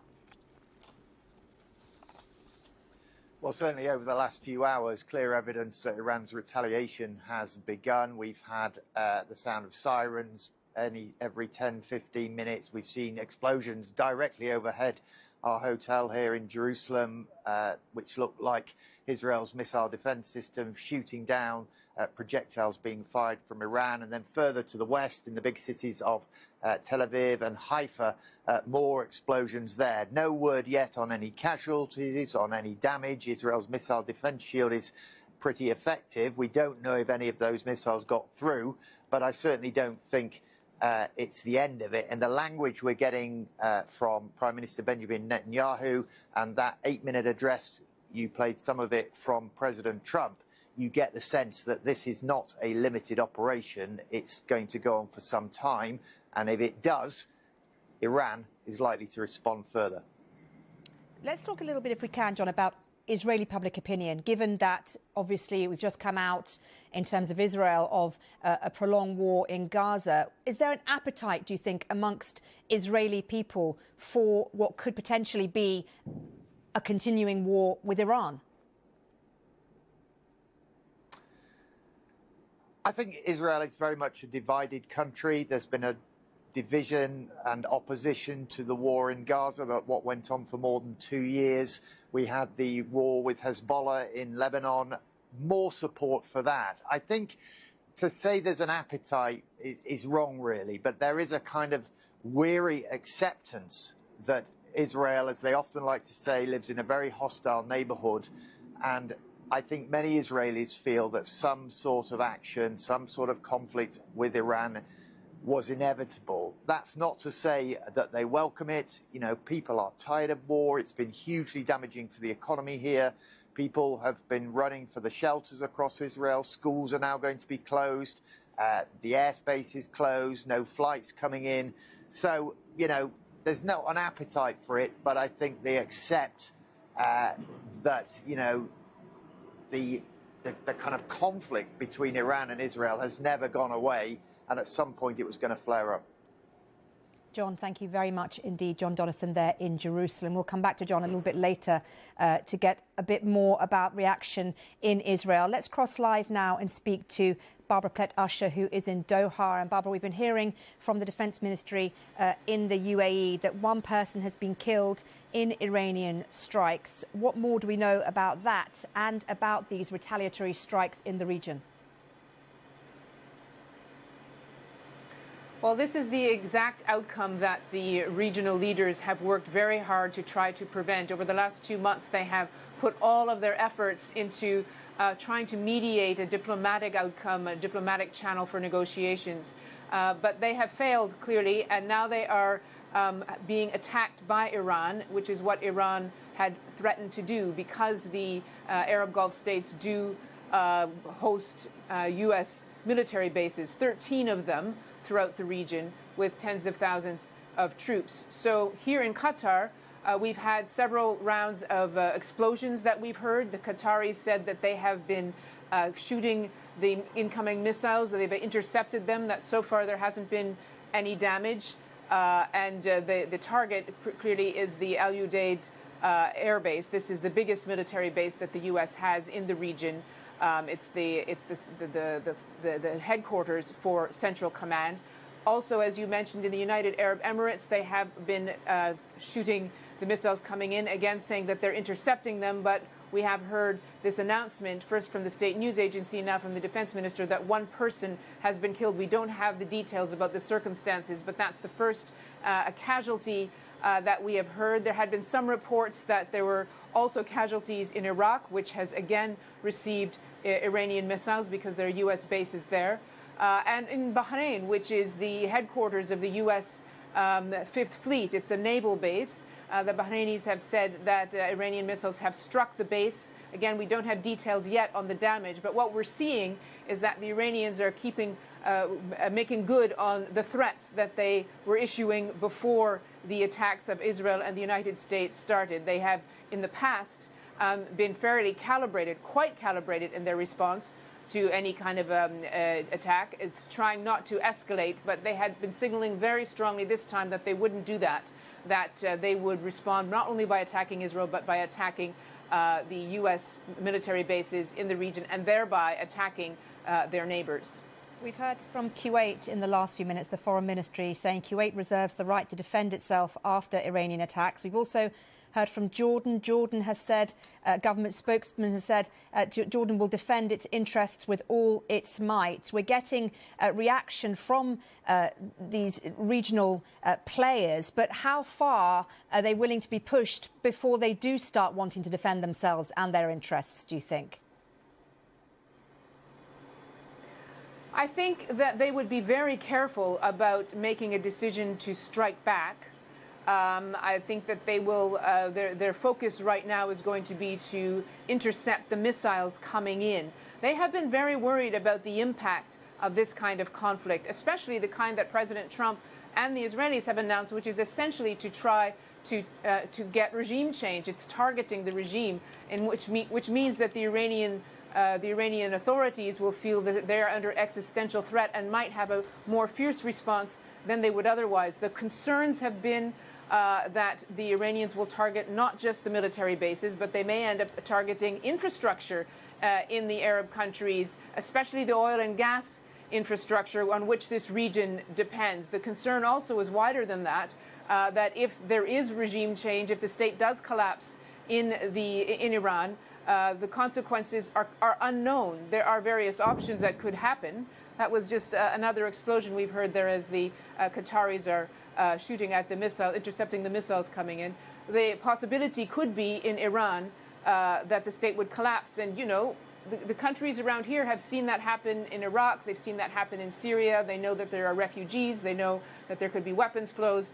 So there's a great deal of concern of what this might lead to. And I think all of the capitals here, all of the leaders will take decisions to defend themselves from the incoming missiles. And it would be a very careful calculation about whether it would serve their interests to actually strike back.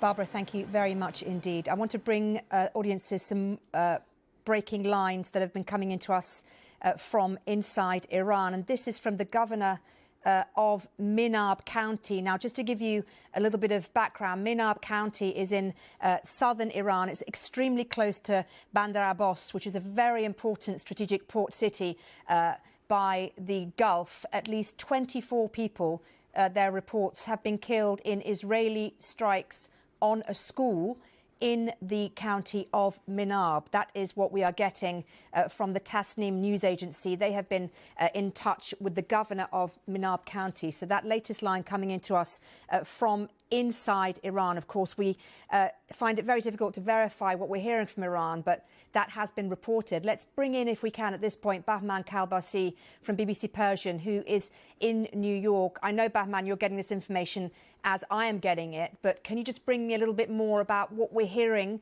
from inside Iran? One of the earliest pictures that we received was obviously locations inside in Tehran, close to where the Supreme Leader's office is, a presidential office. That area was targeted extensively. And then other parts of the city, and I got footage from family and friends who were looking at mountains in different directions in Tehran, and there were explosions there as well. And then immediately after, obviously more footage of partly panicked residents running from locations that were targeted, but also in different parts, including a school, maybe a high school or middle school, where the classmates were celebrating and saying it just finally happened. There was another street that we saw people being happy about what is going on. So there's mixed reaction in the public. Obviously, many worried about the consequences of this, but some hoping that this will bring the regime down. And then the government, in various statements, have announced a complete closure of schools and universities and reduced services by the government, but also ensuring that, trying to assure the public that there's enough food, not to rush the grocery stores, and bring a level of calm. Obviously, this will depend on how intense these attacks are in residential areas, around residential areas, especially after we heard from Israeli officials telling the residents to try to stay away or move out of areas that are close to military sites. This is a difficult task that we saw in that 12-day war as well, that residents were asking, we don't know if there is a military site next to us or a government. Not all of these are well marked, and so there was a level of worry and panic there as well. So all of this is really very early on. This was first thing in the morning. People were taking their kids to school. It was the beginning of workday, and these attacks started. So obviously now a lot of people staying in and not going out. We heard from President Trump telling Iranian people not to shelter in, not to venture out, because this will go on for some time. And he said bombs will be dropping everywhere. So that is obviously source of worry for a lot of residents, and not wanting to be caught in the crossfire. Let me just interrupt you briefly there, because we're seeing now pictures of smoke in Tehran, in the capital, rising from behind buildings. Clearly, we're hearing that targets have been military and political targets, but there, as often is the case with these types of events, will be collateral damage. There'll be potentially people who are hurt. You mentioned earlier about fear within Iran, the balance of fear versus a desire to see the end of the regime. Where do you think that balance lies?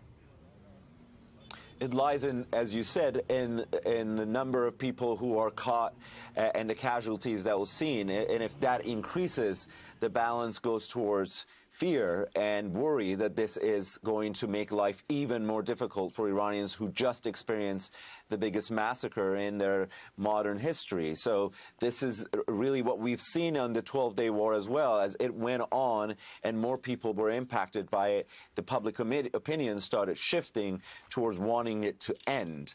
And in these footage, we see people even sort of watching not far away from they are. There are some videos that people are asking where was hit, and then somebody answers the Supreme Leader office was hit, and they kind of carry on.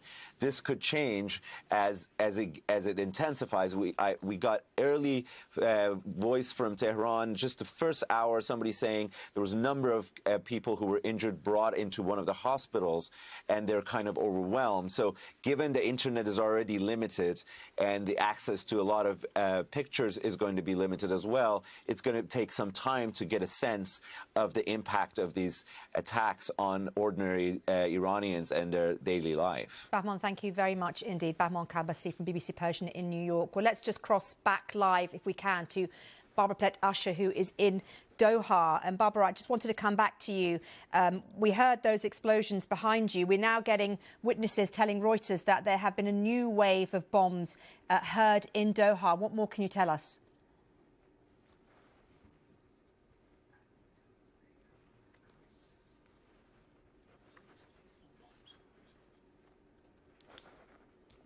Apologies for that. We've lost sound on Barbara. We're going to try and get Barbara back if we can. But we just heard in the last few minutes a new wave of missile bomb booms. So explosions have been heard in Doha, not necessarily bombs, which I said earlier. And that's according to witnesses who have been talking to Reuters. We've also been hearing from a number of airlines in the last few minutes or so who have diverted or cancelled flights to the region. In the last 5 minutes, I've just seen that Emirates, the airline, has said that it's now, for now, cancelling all its flights to and from Dubai. I think we can go back to Barbara now, who I hope we can hear. Barbara, if you can tell us about those booms heard in Doha in the last few minutes.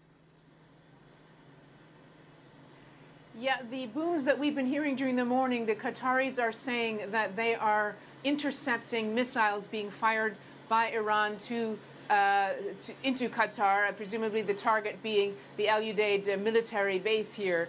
And the Qataris have said they have shot all the missiles out of the sky and that there hasn't been any damage. We haven't heard any reports of casualties here either, unlike in the United Arab Emirates, where they're saying one person has been killed so far. So it seems as if the Iranian missile strikes are continuing, and Qatar, as well as the other Arab countries in the region, are vigilant with their interceptors, firing the missiles as they come in. Again, we're going to have to wait and see throughout the day what sort of damage has been created and whether there are further casualties. But at the moment, the Qataris and others are in taking defensive action. OK, Barbara, thank you very much indeed. Let's cross live now to David Willis, who is in Washington. And David, what's the reaction been so far from the US?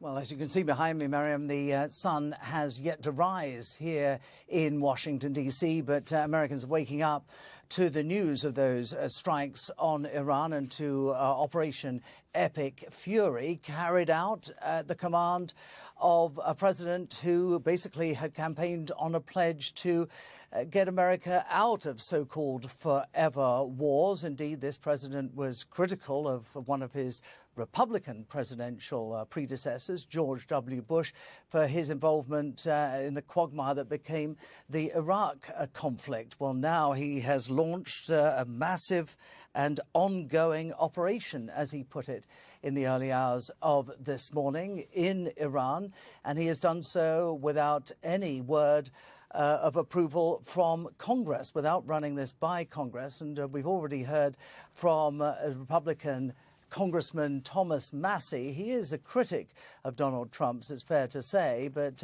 he characterized this on social media as acts of war unauthorized by Congress. There are others.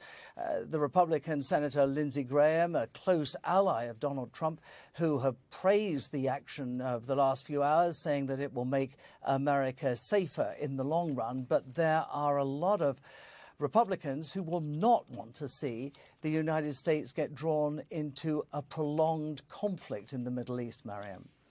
David, thank you very much indeed for that. And thank you to all of our correspondents who have been updating us from around the world. We will bring everyone back shortly for more. But now let's cross live and speak to Sebastian Usher, who joins us now. Sebastian, talk me through, first of all, the implications of what has happened today. I know it's difficult because the implications could potentially be huge and it's difficult to predict. But we're hearing now in the last few minutes that blasts have been heard in Riyadh, Doha, Abu Dhabi, across the region. This is going to have serious repercussions, isn't it? Yes, I mean, I think it's clear that this is a conflict, an attack by the US and Israel with a more open time limit on it. Essentially, the goals that President Trump laid out are different from what we heard during the 12-day war in June when it was about Iran's nuclear capabilities. This involves its ballistic missiles. He says it's going to obliterate its navy, so essentially to destroy Iran's military capabilities, but also his call for the people of Iran essentially to rise up. So though he didn't say it, and the Israelis haven't said it in so many words, regime change.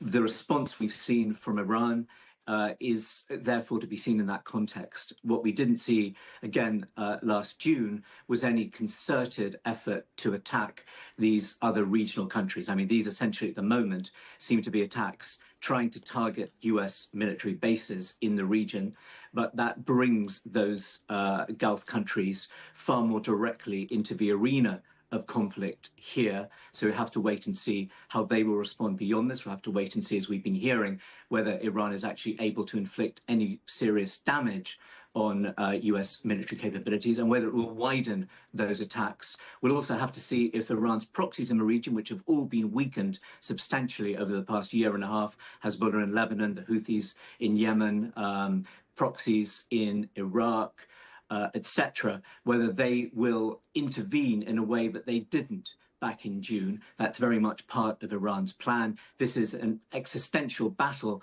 for Iran's leadership. Also, of course, we have to wait and see if the strikes that the US and Israel have carried out have targeted and have done so successfully with the military or the political leadership of Iran. Well, that's it, isn't it, Sebastian? Because ultimately, however many times you strike Iran, there has to be, most people agree, there has to be some sort of movement from within the country to progress things further, to progress them in the way that President Trump was intonating, you know, regime change. That's not going to happen with a few missiles being aimed at the country. I don't think that, I mean, obviously, we've seen the very start of this campaign. I think this looks like it's going to be a substantial campaign over potentially many days, potentially weeks.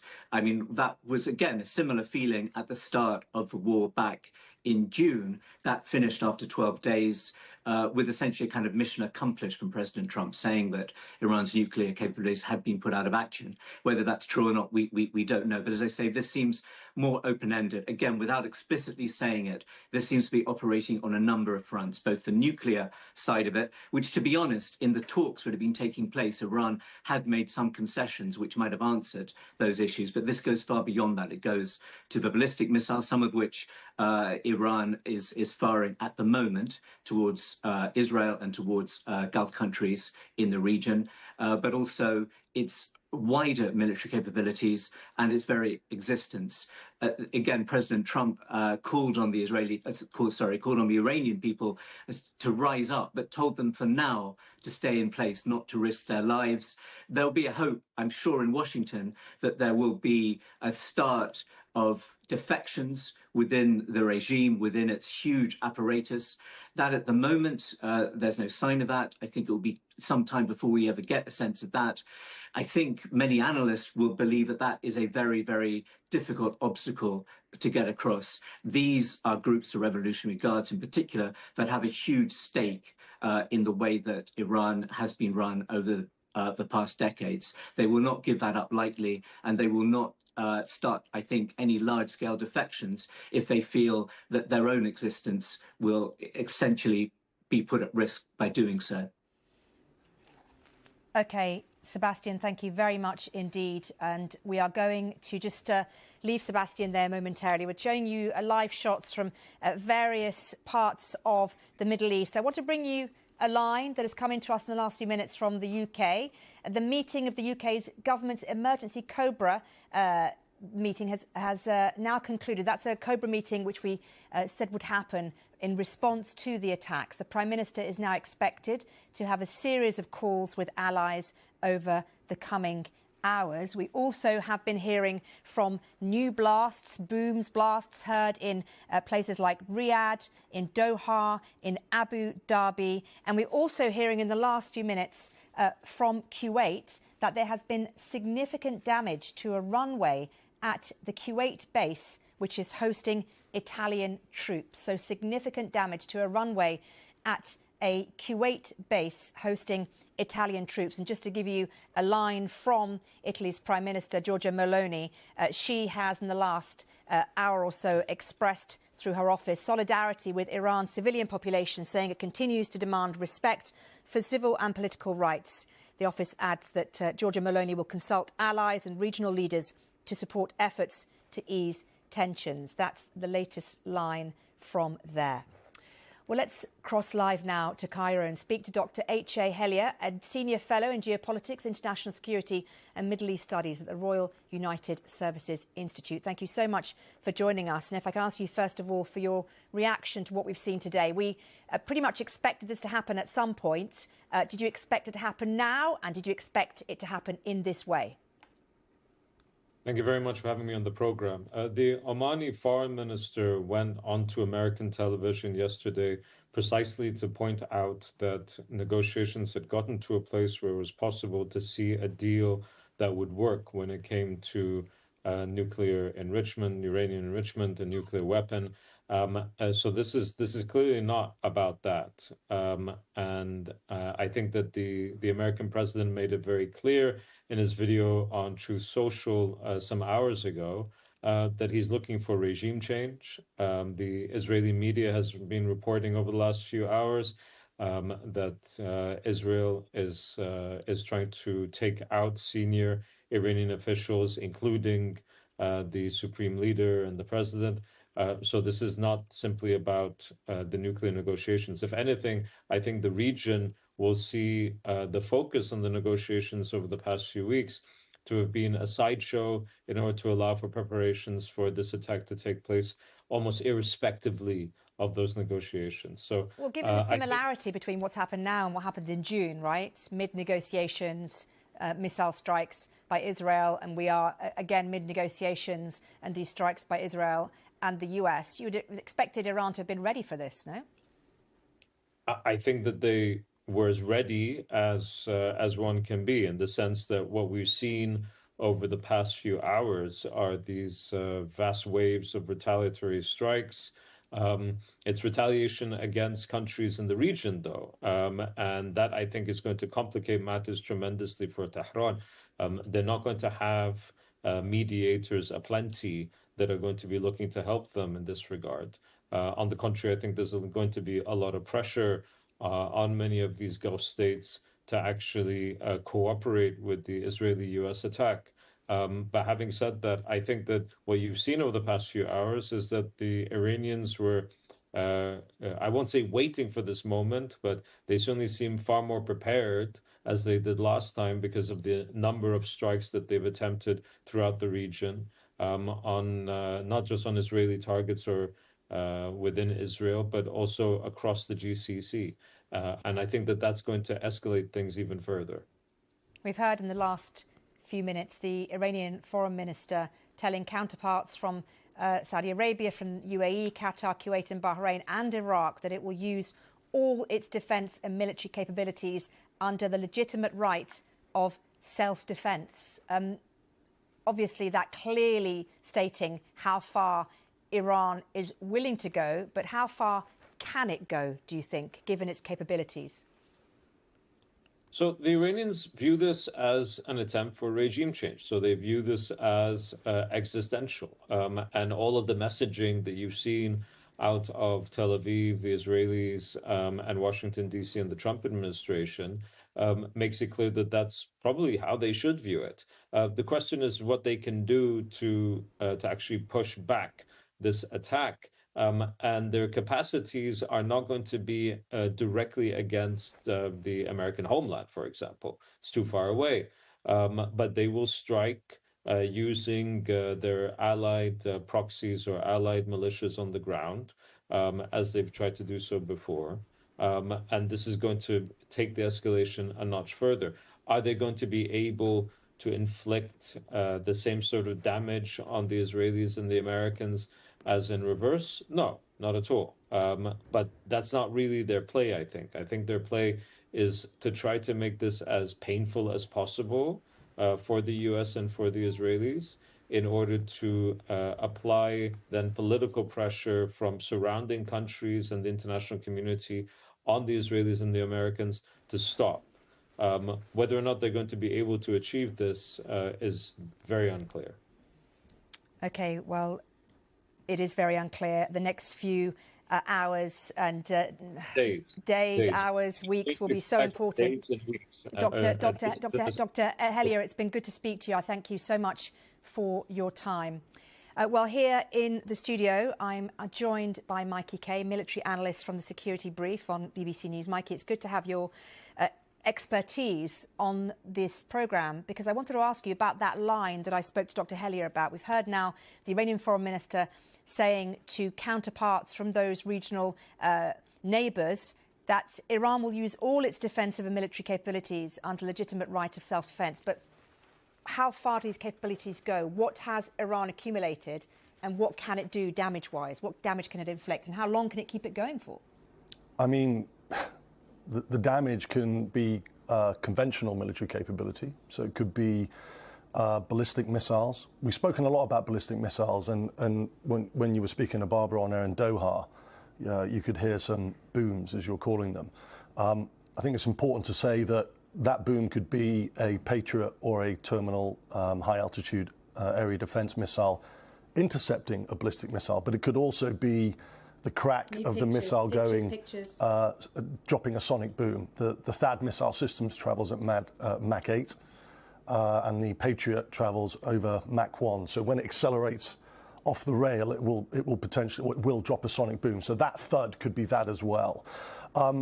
Conventional capability, you've got the ballistic missiles. We haven't spoken about the hypersonics. Hypersonics are really interesting, and we've seen no evidence that Iran has launched hypersonic missiles yet. But it does have two that should be of concern. The first one is the Fatah-1, which goes hypersonic in the terminal phase. Hypersonic means greater than a speed of Mach 5, which is 5 times the speed of sound. Fatah-2, that's potentially got a hypersonic glide vehicle, so it makes it really harder to intercept. Then you've got the asymmetric side. The asymmetric side is interesting because of the proxies that are in the region. They can go after asymmetrically these bases and other targets. So I think the Iranians do have a broad bandwidth of capability to be able to strike. Mikey, thank you very much indeed. And we did get those pictures, didn't we, that I was asking for.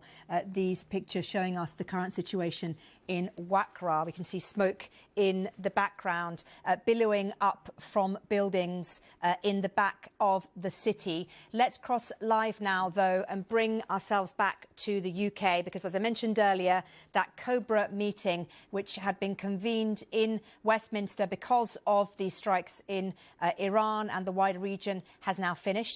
We can speak to Matt Cole, our political correspondent, who joins us live from Downing Street. Matt, just bring us up to date with what we've been hearing from that Cobra meeting. Yeah, we understand that meeting has now finished. A Cobra meeting is so called because of where it takes place. While we have obviously number 10 Downing Street here, just away to our left are what are known as the Cabinet Office buildings, and in there, Cabinet Office Briefing Room A, Cobra is where these meetings take place, hence the name. Now, we understand that meeting has now broken up. It was chaired by the Prime Minister himself. Normally, sometime after these meetings, we often get what's known as a readout, gives us a summary of what might have been told in it, maybe a short few lines about what was agreed, discussed or decided. We haven't had that yet, but what we have had earlier today was a statement from here in number 10, in which the government says Iran must never be allowed to develop nuclear weapons, and that is why we have continuously supported efforts to reach a negotiated solution. We understand, obviously, the UK did not participate or have its bases used in this action. The government statement says, we don't want to see further escalation into a wider regional conflict, but we're also told in that statement that as part of what the UK government calls its long-standing commitments to the security of our allies in the Middle East, we have, the government says, a range of defensive capabilities in the region which have recently been bolstered. And crucially, the statement says, we stand ready to protect our interests. So now the meeting has concluded, we understand the Prime Minister will be holding a series of calls with allies throughout the afternoon, but no word yet as to what was actually decided or discussed here. OK, Matt, thank you very much indeed for that update from outside Downing Street. Well, let's speak now to Shashank Joshi, The Economist's defence editor. Shashank, so grateful for you to join us. Thank you so much. And clearly we are reacting moment by moment to what we've been hearing. But if I can just get your analysis of where you think we are so far, and more importantly, I guess, where we're going to be heading in the next few hours, days and potentially weeks. Yeah, good morning. I mean, there's three big differences here from last year's strikes by both America and Israel. The first one is the scope of this campaign. This is now very, very clearly a war of regime change. And regime change may not be an explicit aim of the strikes, but it is to create the conditions for regime change. That is what we heard from Trump. That's what we heard from Benjamin Netanyahu. That's very, very clear. And there are risks associated with that in terms of the tension between a short war that Trump seeks and the fact that regime change can take a long time. The other differences, I think, are also that Iran's retaliation has been much faster. I think they took about 18 hours to respond last year to the first Israeli strikes, and this time the response has come initially against Israel within hours. And the third, and I think very, very important difference, the third difference here is that the Iranian response is much broader. You know, we have already seen confirmed attempted strikes against Bahrain, where the US has the headquarters of its Fifth Fleet, against the United Arab Emirates, against Saudi Arabia. Now, many of these may have been intercepted, but Iran has a lot of missiles within reach of those shorter-ranged territories across the Gulf. And that makes this very, very different from last year.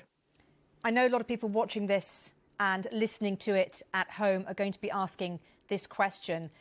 How serious is this? Where is the off-ramp here for all of those involved? We're getting retaliatory strikes from Iran. We'll get potentially more action from the US and Israel. Where is this going to end and how bad will it get? First of all, there's no off-ramp. This is not a diplomatic process whereby America and Israel are striking Iran in the hope that it sees sense and does a deal. That ship has sailed. We're now going to be looking at multiple days of heavy, sustained American-Israeli bombing of Iran. Let's be very clear. They're not waiting for Iran to offer a deal anymore. I believe they have already tried to kill the supreme leader, Ayatollah Ali Khamenei, the Iranian president, senior IRGC leaders. I don't know if they're dead. But I believe, on the basis of evidence we've seen so far, that they have been targeted, and we could find in the coming hours that senior Iranian leadership have been assassinated, have been killed. And this will continue as Iran and America strike missile sites, nuclear sites, political leadership, bases, ports, all manner of things.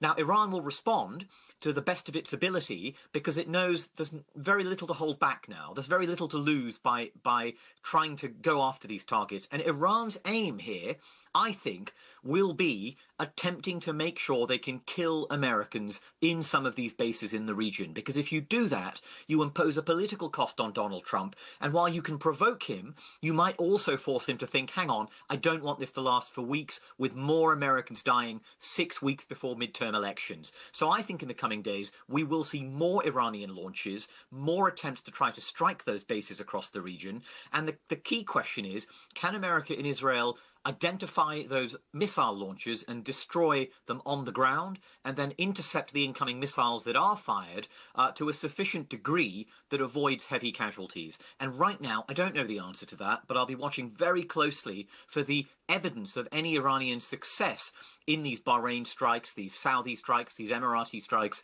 in the coming hours.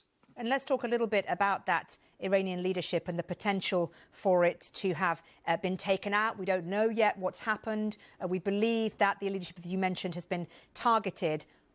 What would be the next steps then if those targetings have succeeded? Where is any kind of regime change, which clearly has been made clear by President Trump and Benjamin Netanyahu, is what they want to see happen. Where is that going to come from, Shashank? Because it seems extremely unlikely, given how repressed the opposition has been in Iran for 47 years, that it's going to come from within the country, unless, of course, the military have a hand in it.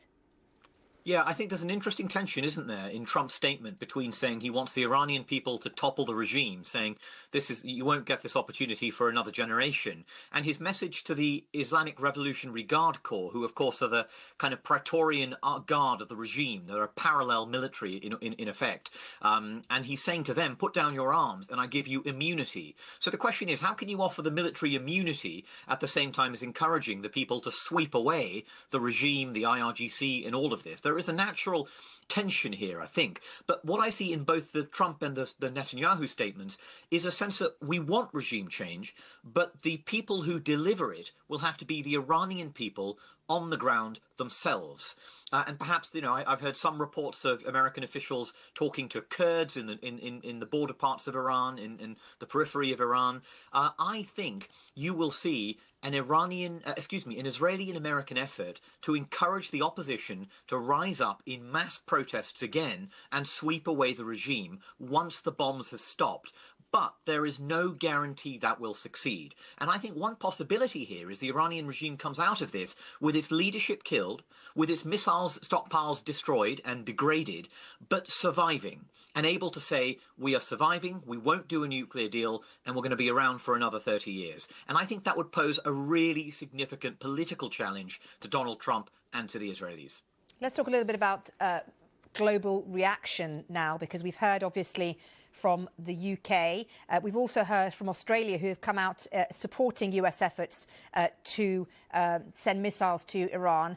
But it's been more muted from other areas. We haven't really had a huge number of global leaders coming out and supporting the military action per se. Supporting the Iranian people, yes. Supporting the potential for there to be some sort of regime change. And, of course, supporting the efforts to stop nuclear proliferation in Iran. But it's interesting, isn't it, how different countries and nations are reacting to this. And I'm not talking about Arab neighbours. I'm talking about, in particular, Western countries. I think that's right. I noticed Kaja Kallas's statement. She's, of course, the foreign policy chief for the European Union. And her statement, I read it as effectively being all but backing these strikes, saying we don't like the Iranian regime, we don't like what they've done on supporting armed proxies in the Middle East, on their nuclear program, on attempting to kill dissidents in Europe. Iran has made a lot of enemies in Europe. But nonetheless, there is also concern, I think, about the legality of these strikes. And I did notice with interest the Norwegian foreign minister saying very clearly he thought this was illegal. This was in violation of the UN Charter. So I think you will see splits in Europe and countries which really don't want to take part in these strikes, both because they're concerned about the legality and because they just don't know the end goal here. They don't know how this ends. But they're not sad to see the Iranian regime humbled, a regime that has tried to kill dissidents in Europe, that has tried to conduct assassinations in London, in Paris, elsewhere. I think in private, and some of them in public, will be fairly happy about this. And of course, here I recall the words of Chancellor Friedrich Merz of Germany, who said, I think last year, Israel is doing our dirty work for us. And that statement prompted quite a lot of outrage, you could say, in some quarters. But he was also saying what many people were thinking amongst Europe's leadership in private. And let's talk, if we can, about Russia and China. We've heard from the Russian Foreign Ministry describing the US and Israel's actions as reckless, saying they violate international law, calling for a return to political and diplomatic solutions. China hasn't said anything so far, but we do know that yesterday it's told its citizens to evacuate Iran as soon as possible. What role, potentially, could these two powers have in what's happening here? Actually, very little. I think that they, of course, have the capacity to do a lot if they want. They could send arms shipments to Iran. They could militarily intervene, but that won't happen. Russia, of course, is preoccupied in Ukraine. It doesn't have spare capacity to deal with this issue, although it is a partner of Iran. There's quite a lot of distrust between the two sides, and Iran is aware in the last 6 months Russia hasn't done a great deal to help rearm Iran after its losses last year. China, of course, a very important economic partner of Iran, has relied on Iranian oil, so the energy component is interesting there. But actually, again, China does not have a long history of really getting involved in the Middle East in a serious way. You know, it's been involved in diplomacy, it's been sending statements, but I fully expect China to make these comments while sitting broadly on the sidelines, focusing on its main interest, which is how do we ensure there's continued supply of energy from the Middle East that we need to keep the Chinese economy running. I know it's difficult for you to answer this question, Shashank, but what do you predict will happen over the next few hours and days? I think we are going to see more waves of strikes. Don't forget, these come in waves. Israel sends planes. Those planes have to come back. They have to be refueled. They have to be rearmed, and then they go back. We'll see that. We'll see a higher tempo of US attacks because, of course, the US is launching attacks from this vast fleet it has around in the Middle East, including cruise missiles. But we will also begin to see, I suspect, US aircraft going near or above Iran, letting off some of their own air-to-ground missiles.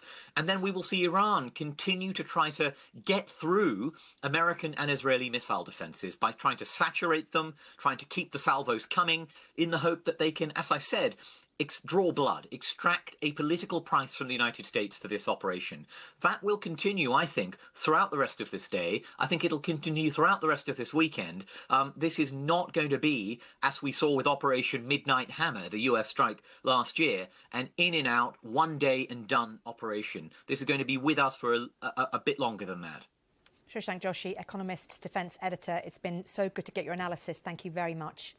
Well, this is the scene in Qatar. This is Wakra, Al Wakra municipality in Qatar. It's on the eastern edges of the shores of the Persian Gulf. And a short while ago, when we were keeping an eye on these pictures, we saw plumes of smoke from those booms that we were reporting on earlier on BBC News. A new wave of booms heard across the region. And remember, we've also been hearing in the last few minutes or so from the Iranian Foreign Ministry, who has pretty much said to Arab neighbours that Iran is using all its defensive and military capabilities under legitimate right of self-defence to protect the integrity of Iran.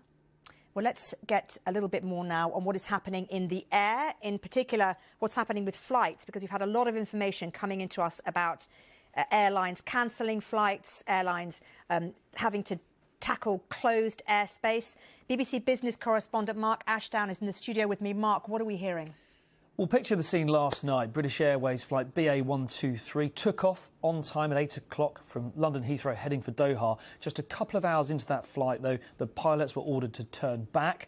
The 200 or so passengers on board found themselves just a couple of hours later back on the tarmac in London. That was one of the first. By 6 a.m. this morning, the flight tracking service, Flight Radar 24, showed there's normally a stream of aircraft crossing over Iranian and Iraqi airspace. That had dried up. Flights were diverted across the much safer Saudi Arabian airspace instead. And we've been speaking to all the major airlines this morning. They say they've diverted or cancelled many flights to the region, citing safety, of course, and apologising to customers. I'll give you a flavour. Virgin Atlantic cancelled its service from London Heathrow to Dubai. Also warned flights to the Maldives, India and Saudi Arabia could have longer flight times because of rerouting. British Airways cancelled flights to Tel Aviv and Bahrain until Wednesday.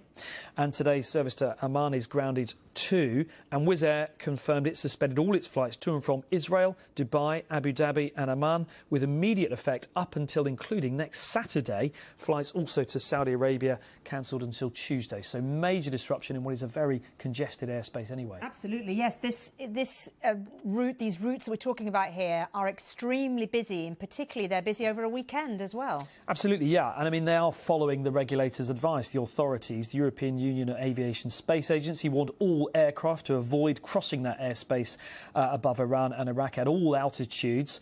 The UK Civil Aviation Authority also warning passengers who plan to travel to the Middle East to regularly check with their airline before leaving for the airport. And the UK Foreign Office has hour-by-hour advice on visiting any country around the world. Just in the past hour, it's updated that it has added Kuwait to the list of Middle Eastern nations where British citizens have been advised not to travel.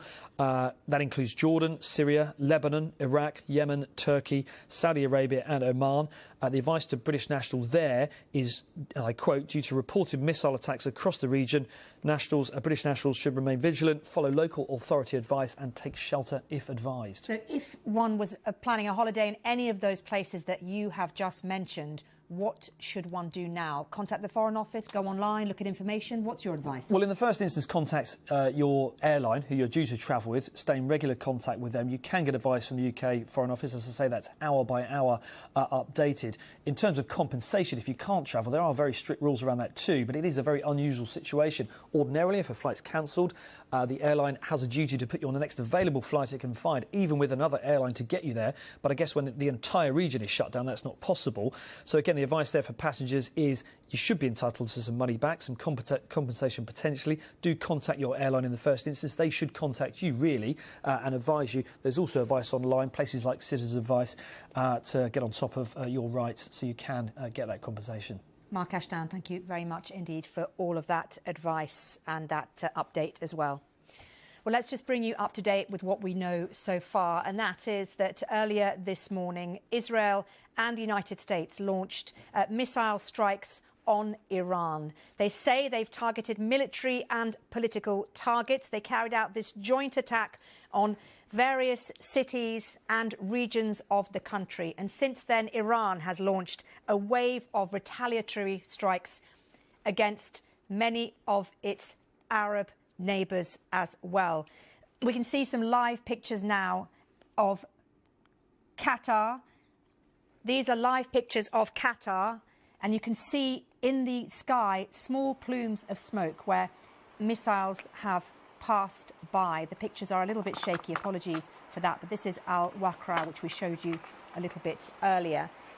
We've had lots of reaction in the last hour or so. As I mentioned, in the UK, that Cobra meeting has just ended, but there's been reaction from other parts of the world as well. In particular, in the last few minutes, we've heard from Hamas in Gaza. It's condemned the US-Israel aggression, as it calls it, against Iran. We've also had reaction from other world leaders, including the EU Commission President, Ursula von der Leyen, who has said that the European bloc has adopted extensive sanctions in response to Iran's murderous regime. The Russian Foreign Ministry has described the US and Israel's actions as reckless. And also in the last few minutes, as we've heard, there have been a wave of booms heard in various countries and cities, including Riyadh, Doha and Abu Dhabi, as Iran continues its retaliatory strikes. It says these strikes are a legitimate right of self-defense. That is the statement that Iran has issued to Gulf states. This is a fast-moving, breaking story, and we, of course, will bring you all the very latest here on BBC News. So do stay with us for the headlines at the top of the hour.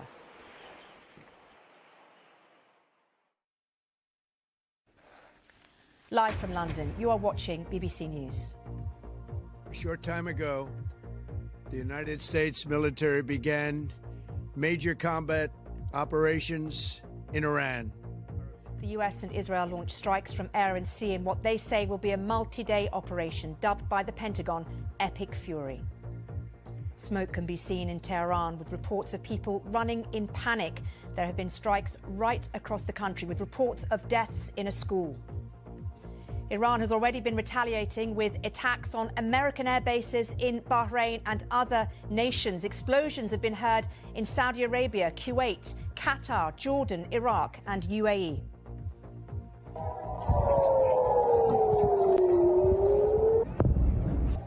Sirens and explosions across Israel as a state of emergency is declared there. Iranian missiles are intercepted over the country. In a statement, the Israeli Prime Minister Benjamin Netanyahu says there's an existential threat against his country. The Foreign Office here and many countries around the world are warning their nationals to shelter in place. Airspace is closed across the Middle East.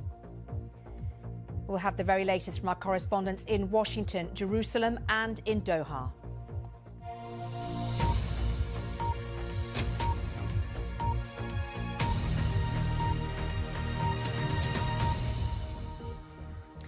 Hello, I'm Mariam Mashiri. We continue coverage of this breaking news on BBC News this hour. The United States and Israel are launching airstrikes across Iran. President Trump says the US and Israel have launched major combat operations. Mr. Trump says the objective is to defend the American people by eliminating imminent threats from the Iranian regime. He says Iran can never have a nuclear weapon, and he accuses the Republic of trying to rebuild its nuclear program. The president has also said there may be American casualties as a result of the operation, dubbed Epic Fury by the Pentagon. The retaliation has started from Iran. Bahrain says the US base there has come under attack. Qatar, Kuwait, Jordan, Iraq and Saudi Arabia have also had missiles fired into their countries. We're getting reports of one person killed in the United Arab Emirates. In a video statement, the Israeli Prime Minister Benjamin Netanyahu has said the attack is to remove an existential threat to his country.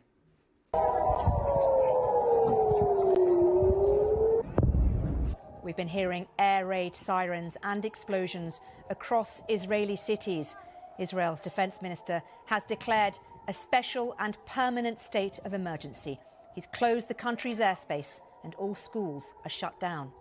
Israeli defence forces say dozens of missiles are being fired into the country. 70,000 reservists have been called up. In Iran, the strikes are across multiple locations. Media reports say blasts have been heard in Esfahan, Karaj, Kermanshah, Qom and the port city of Bushehr. Mehrabad airport just outside Tehran has also come under attack. Well, smoke can be seen coming from buildings in Tehran and people have reportedly been running away in panic. Iranian media say 24 people have been killed at a school in the south of the country. An official has told the Reuters news agency that Tehran's retaliation and response will be crushing. Israeli officials say Iran's supreme leader Khamenei and Iran's president were both targeted. 7 missiles have hit the presidential palace and there have been strikes around the supreme leader's compound. The attack follows weeks of tension in the region, with US forces massing around Iran. Well, let's take a moment now to listen to what President Trump's statement was from Mar-a-Lago a short time ago. We are going to destroy their missiles and raise their missile industry to the ground. It will be totally, again, obliterated. We're going to annihilate their Navy. We're going to ensure that the region's terrorist proxies can no longer destabilize the region or the world. My administration has taken every possible step to minimize the risk to U.S. personnel in the region. Even so, and I do not make this statement lightly, the Iranian regime seeks to kill. The lives of courageous American heroes may be lost and we may have casualties. That often happens in war. But we're doing this not for now. We're doing this for the future. And it is a noble mission. We pray for every service member as they selflessly risk their lives to ensure that Americans and our children will never be threatened by a nuclear-armed Iran. We ask God to protect all of our heroes in harm's way, and we trust that, with his help, the men and women of the armed forces will prevail.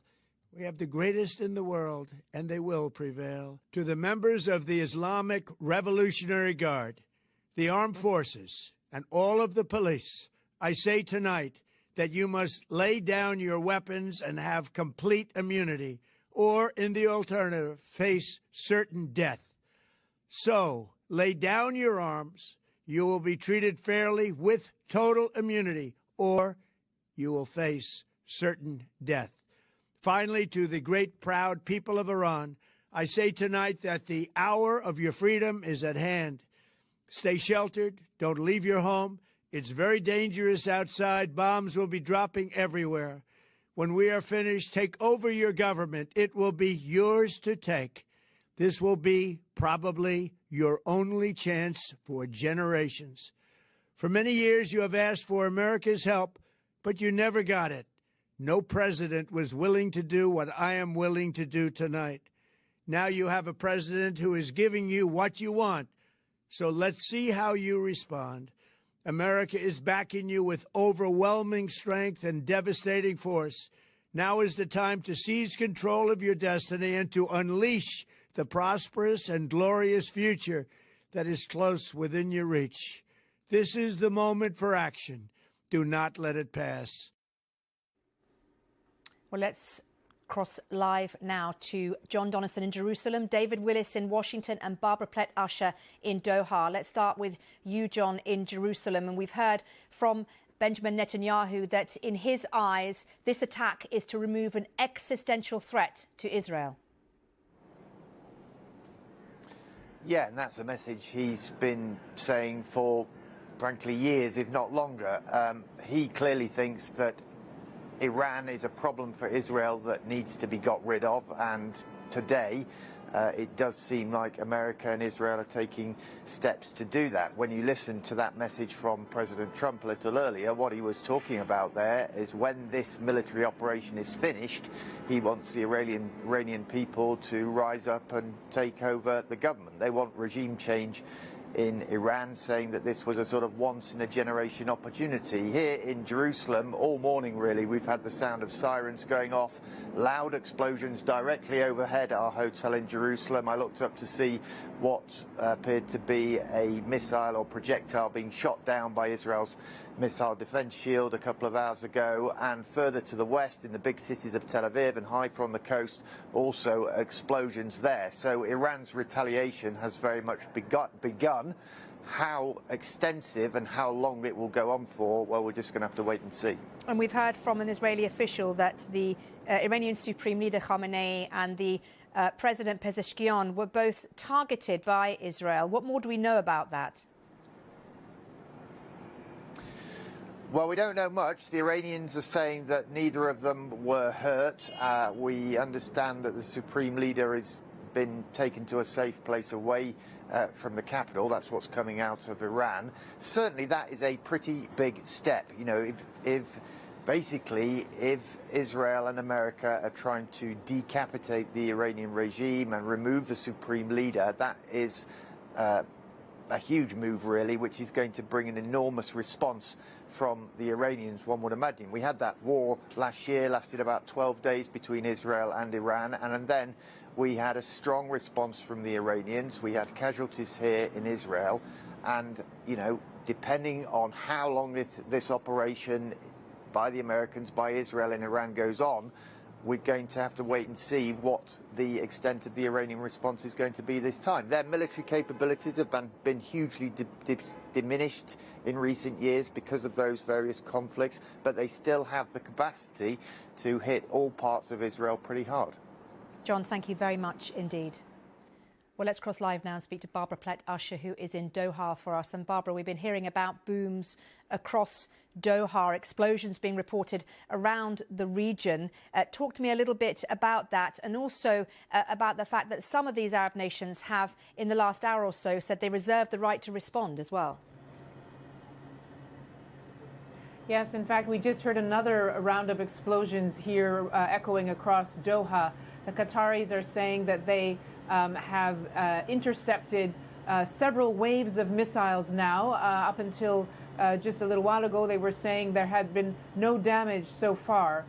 They have sent out push alerts to our phones, to the phones of everyone in Qatar, telling them to lay low, to seek shelter, and to stay indoors. And the traffic on the roads have not entirely stopped, but it has reduced quite significantly. We are hearing similar reports from around the region, from the United Emirates, Kuwait, as well as Bahrain, saying that they are getting incoming Iranian missiles and that they are intercepting them, except in the case of Bahrain, there was an announcement that the missile had hit the U.S. Navy base there. That's the U.S. Fifth Fleet base in Bahrain. Again, the extent of the damage there not entirely clear. In the United Arab Emirates, the government said that one citizen had been killed, apparently from falling debris, although that is not entirely clear either. And you're right.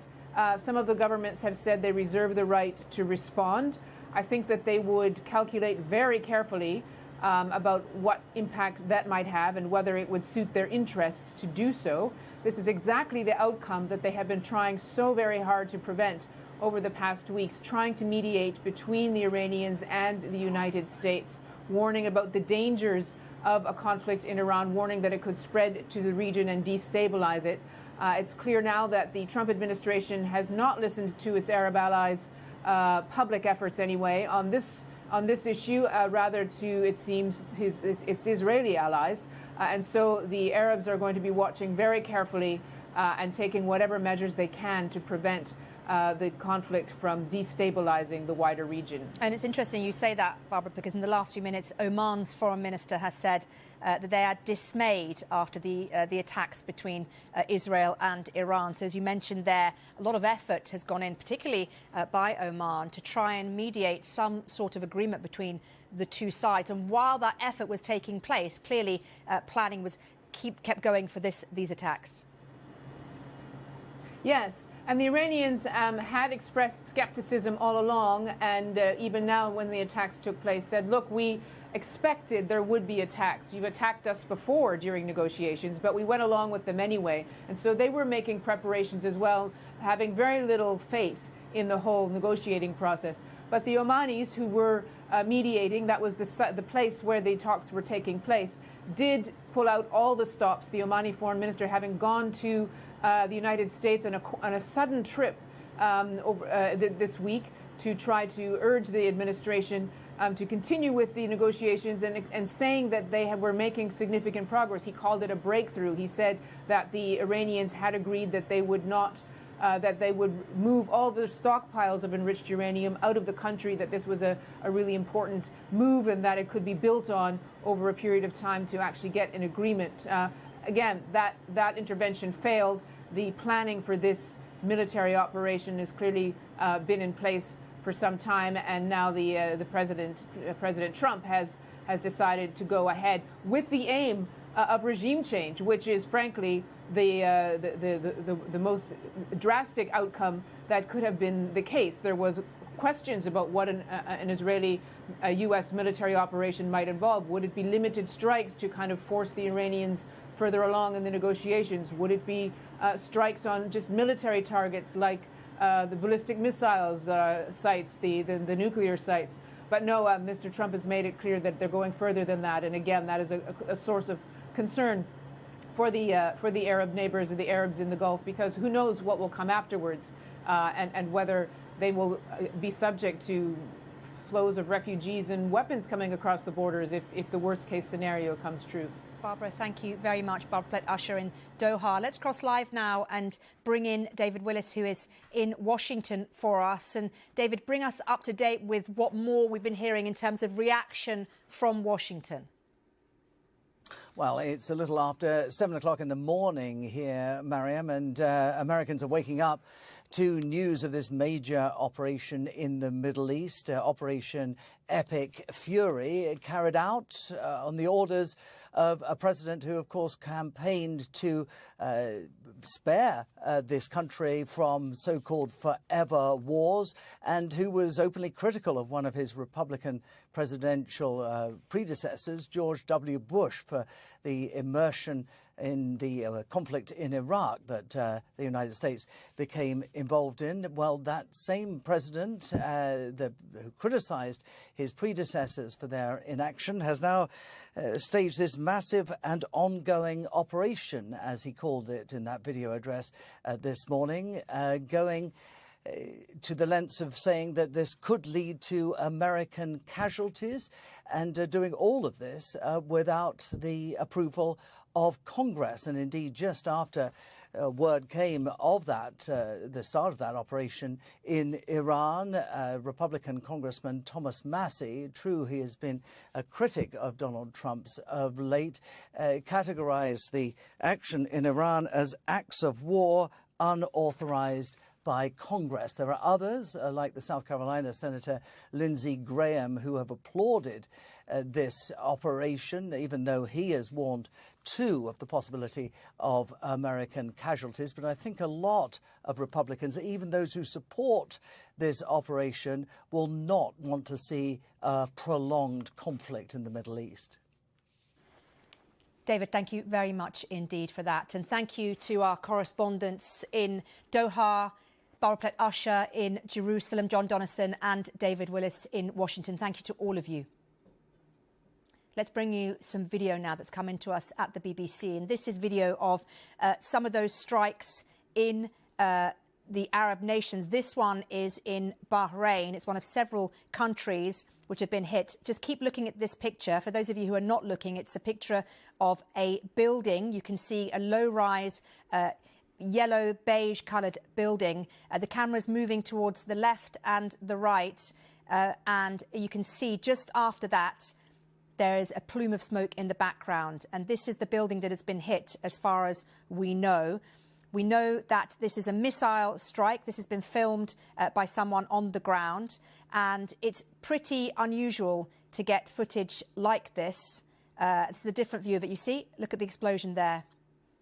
The explosion in the background of this picture, and a thick grey plume of smoke rising from these buildings in Bahrain. And we're beginning to get more and more of these videos of these retaliatory strikes across the Middle East. We're going to see that one more time, that explosion, that missile which has hit Bahrain, one of several Gulf nations to have been hit. We'll try and bring you more information on these strikes as and when we get it here on BBC News. Well, let's take a moment now to assess where we are with our chief international correspondent, Lise Doucette, who's with me now. Lise, you were in Iran very, very recently. How prepared do you think Iran was for this level of strikes? They talked a lot about it. They ramped up their rhetoric, as we are seeing today. They didn't wait, as they did during the 12-day war, to consider what their response would be to Israel's strike. They were taken aback. They were surprised by the Israeli strike. That's why so many security chiefs were literally killed in their beds, because in the middle of negotiations, they weren't expecting an Israeli strike. This time, I kept hearing from officials in Tehran, we're not going to be surprised this time. We are ready. Are the people ready? Iran doesn't have the air raid sirens or the bomb shelters that the people of Israel are now depending upon to keep themselves safe.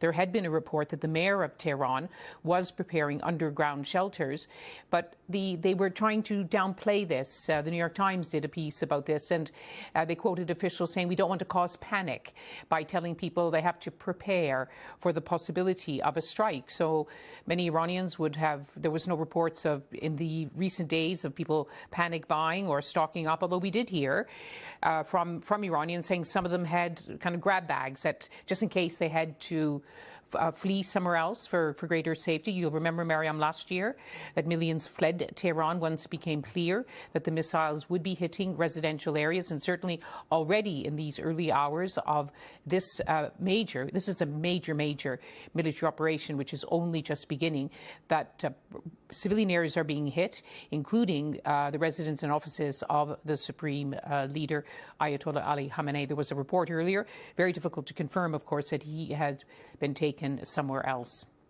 Let's talk a little bit about the regime in Iran, because they see this as an existential battle, right? It's a 47-year regime, fully entrenched in every way with Iranian society and politics. How difficult will it be for Iran potentially to extract itself from this regime? You hear from President Trump talking about regime change.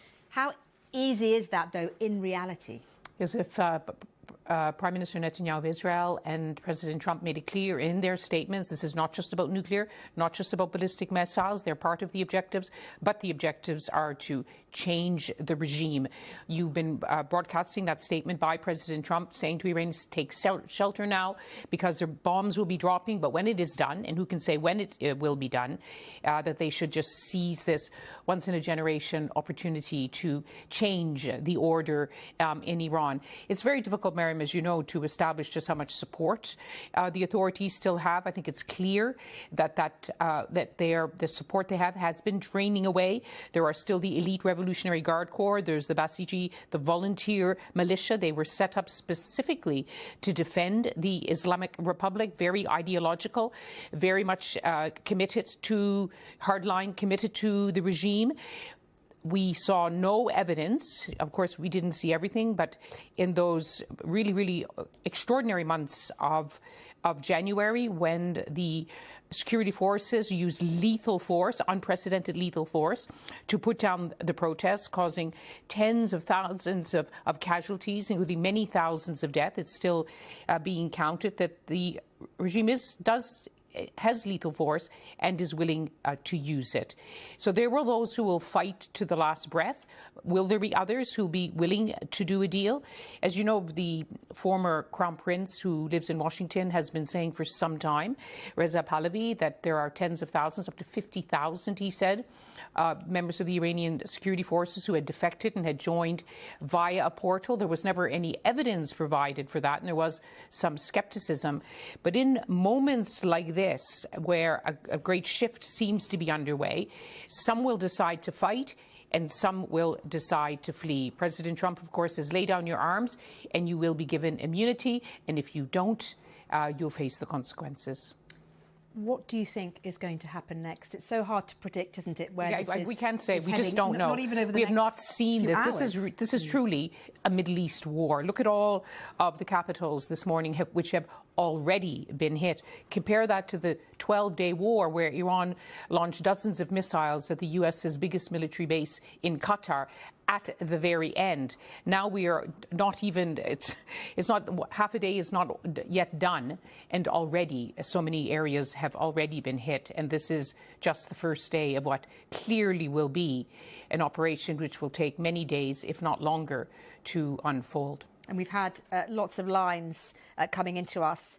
In particular, I think we've had someone from Oman, one of the mediators from Oman. Of course, they spent a long time trying to sort some sort of agreement out between the US and Iran, urging against the conflict and warning this is not your war to the United States. That's what they're saying. This is not your war. But of course, President Trump very much considers this now his problem.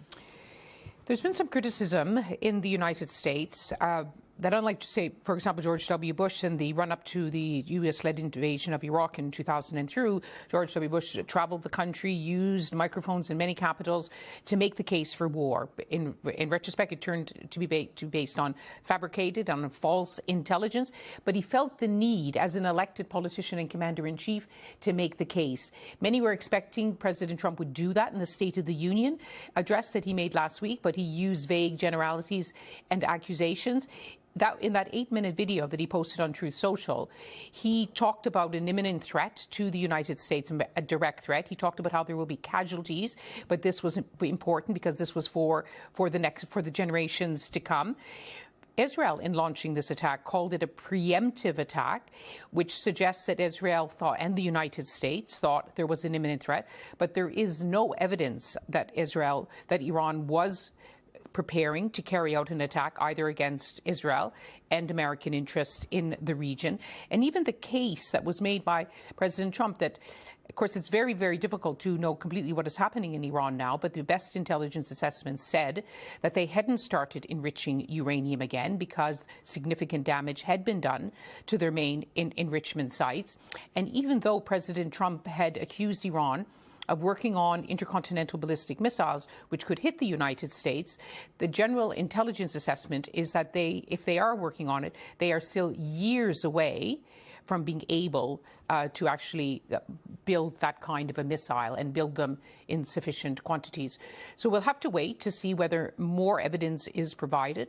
There are already concerns being raised as the legal justification for attacking another country. I don't think this is it certainly isn't at the top of the mind of Israel and the United States, who are making the case that Iran was a direct threat and they had to deal with it. Well, we've heard actually in the last few minutes that President Macron of France has called for an urgent meeting of the United Nations Security Council. Let me take you back to your recent visit to Iran, because people watching this might be thinking, oh, there'll be terrified people in these cities in Iran, fearful for their lives, angry at the US and Israel. But actually, the reality is there will be also plenty of people inside the country who welcome this, because they see it as their potential opportunity to get regime change, something that many people inside the country have wanted for many, many years. How likely is that to happen, do you think? And did you feel when you were there this groundswell of anti-establishment feeling in Iran? It's very difficult to establish what the groundswell is. As you know very well, Iran is a vast country, Iraq and Afghanistan combined, and even greater than that. And more than 90 million people. Our last visit, we were just in Tehran. But there was a distance. As far as we could see, there was a very different mood from when we were there the year before. We arrived on the day of the ceasefire. And there was a kind of, let me say, a rallying around the country, cementing Iranian attachment to their country because it had come under attack from Israel and the United States. This time, we felt the very, very still raw anger and pain after what happened in January. So many lives lost, people breaking down in tears when we asked them, what is your main worry? And saying, why did so many young Iranians have to be killed? Why did they use such force? So grieving the loss of loved ones. And for the first time ever in all the many years I've been going to Iran, there were people who said, no one likes their country to be attacked, but I believe I've got nothing to lose now. I'm desperate for change, and the only way we can really bring about change is by external support, by American airstrikes. But equally, there were also many who said we don't want another war. We are already reeling under so many pressures in our lives. It would be too perilous, too unpredictable. And we have been hearing as the speculation grew that an attack was imminent, there was a growing sense that people in Tehran and in many other cities were on edge, fearing the worst, not knowing what to do, where to go, what would happen to their own lives. I really felt, Mariam, this visit, that Iran, it was a different country and that Iran was at a crossroads and pulling in different directions. OK, Lise, thank you very much indeed. Lise Doucette, our chief international correspondent. Well, let's just bring you up to date for the next 1 or 2 minutes on exactly what we know so far. And that is that earlier on today, the US and Israel carried out airstrikes, a joint attack on Iran. They struck multiple targets, not only inside the capital Tehran, but also around the country.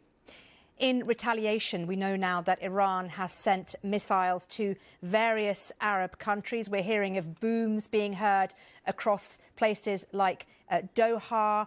We've been hearing about Bahrain being hit as well. We know that Iran has said that it is defending itself. It has justified this retaliation in that it's called it the Iranian right to defend itself. It's told that to many Gulf states. It says that all its defensive and military capabilities will be used under legitimate right of self-defense to protect the integrity of Iran. We've also been hearing, of course, about the aftermath of those attacks inside Iran. And we were hearing just a few minutes ago about a school in the county of Minab, which is very close to Bandar Abbas. Bandar Abbas is an important strategic port city. We've been hearing Iranian media saying that up to 40 people, some children as well, are believed to be amongst those, have been killed in a missile attack on a school in the Minab region. We don't know the details and we haven't been able to independently verify this, but that is what we're hearing. So, in terms of the latest, we are continuing breaking news coverage of this story here on BBC News. It's now time, though, to say goodbye to those of you who have joined us on the BBC's World Service and continue coverage for those of you who are watching on BBC News.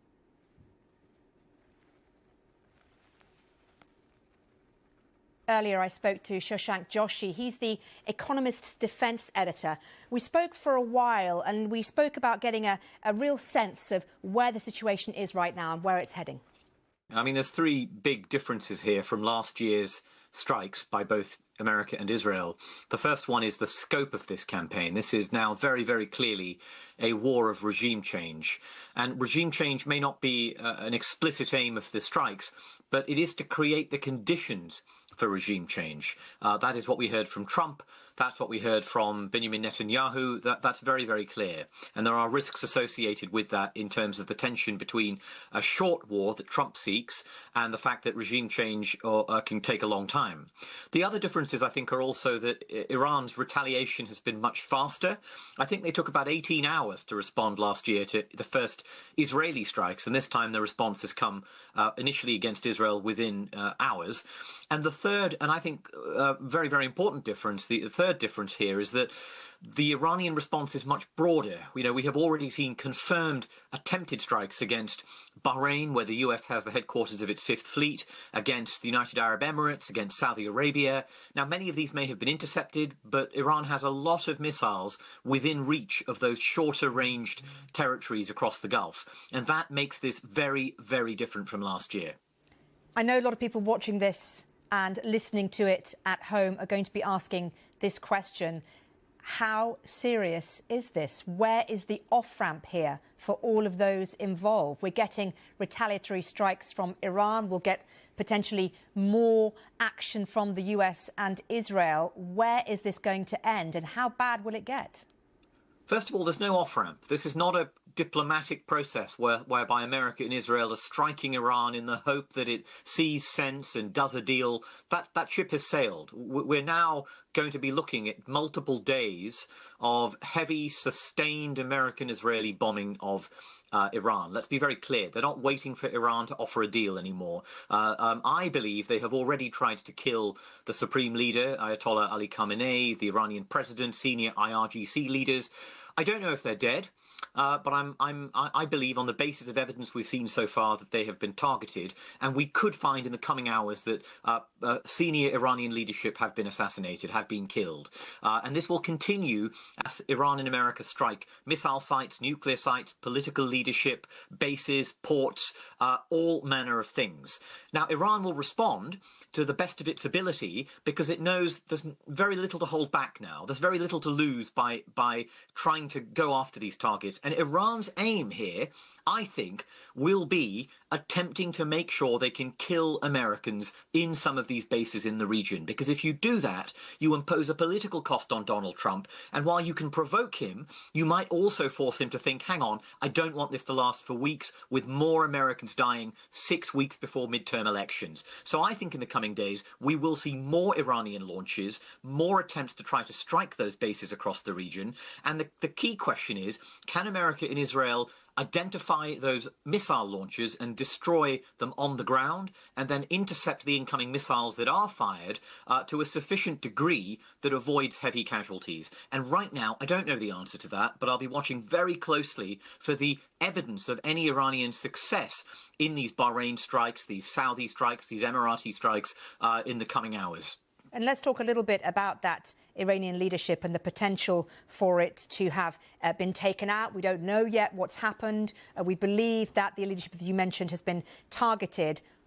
What would be the next steps then if those targetings have succeeded? Where is any kind of regime change, which clearly has been made clear by President Trump and Benjamin Netanyahu, is what they want to see happen? Where is that going to come from, Shashank? Because it seems extremely unlikely, given how repressed the opposition has been in Iran for 47 years, that it's going to come from within the country, unless, of course, the military have a hand in it.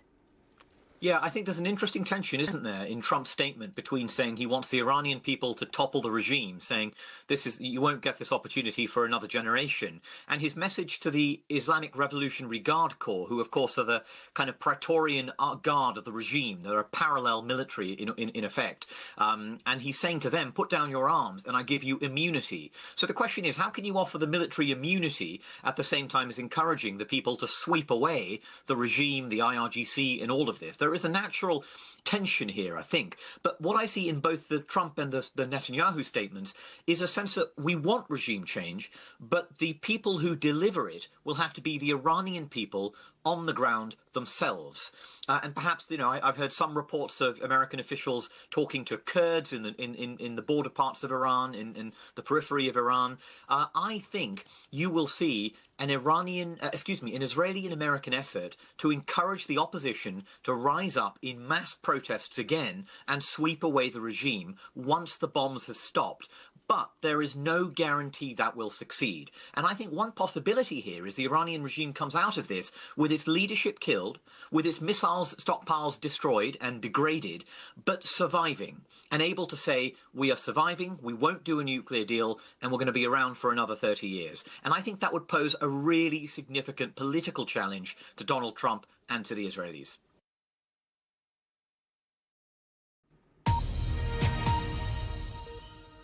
Let's just bring you a breaking line coming into us from state television in Iran. Remember, I told you about that school that was apparently hit by a missile earlier on today. The death toll at that school, which is in the Minab County, which is down near Bandar Abbas, that important port city. The death toll has now risen to 51, according to state television. An attack on that school, or at least a missile, has hit that school in the Minab region. We are trying to ascertain exactly what the circumstances are of this and to verify everything we are hearing. But I'm giving you a heads up on what Iranian state television has been reporting in the last few minutes.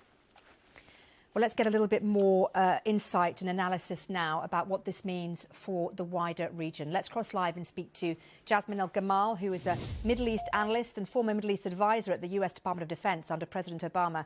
Always good to talk to you, Jasmine. Thank you for joining us today. And let me just ask you, first of all, for your assessment of what this means now, given everything that we've been hearing. Well, thank you so much for having me on again. I mean, this is clearly extremely worrying in terms of where this could be headed.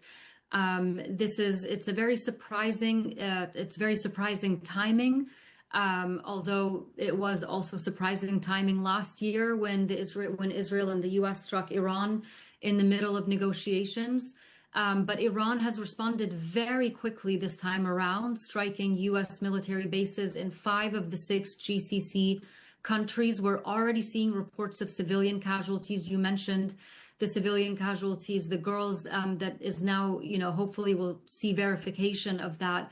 But that's a horrifying number to hear. There was also 1 casualty in Abu Dhabi from debris falling from the missiles from the interception of Iranian missiles. So this is just the first round. This is obviously the beginning of what I think may be a much more extended operation throughout the region. And of course, with that comes a vastly increased risk of miscalculation and uncontrolled escalation. And where is that miscalculation, uncontrolled escalation potentially going to come from, Jasmine?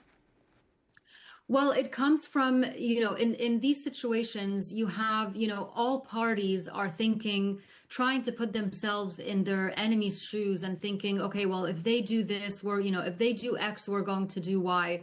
And then you have the enemy, you have each side thinking that basically, but there could be a grave miscalculation thinking that, Iran thinking that, for example, the US has a certain tolerance in terms of the number of U.S. casualties. They may be putting that number at 50, for example, but the number could really be 10. It could be 0. So there aren't any rule books or playbooks for this kind of retaliatory, escalatory operation where each side, especially the Iranians right now, probably feel like they are fighting an existential battle for their survival.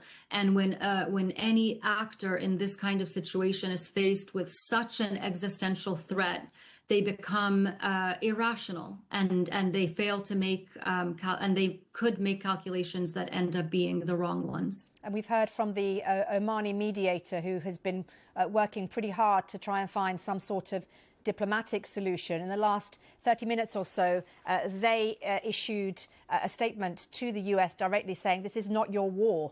And yet, of course, President Trump making it very clear that he potentially would like to see regime change in Iran.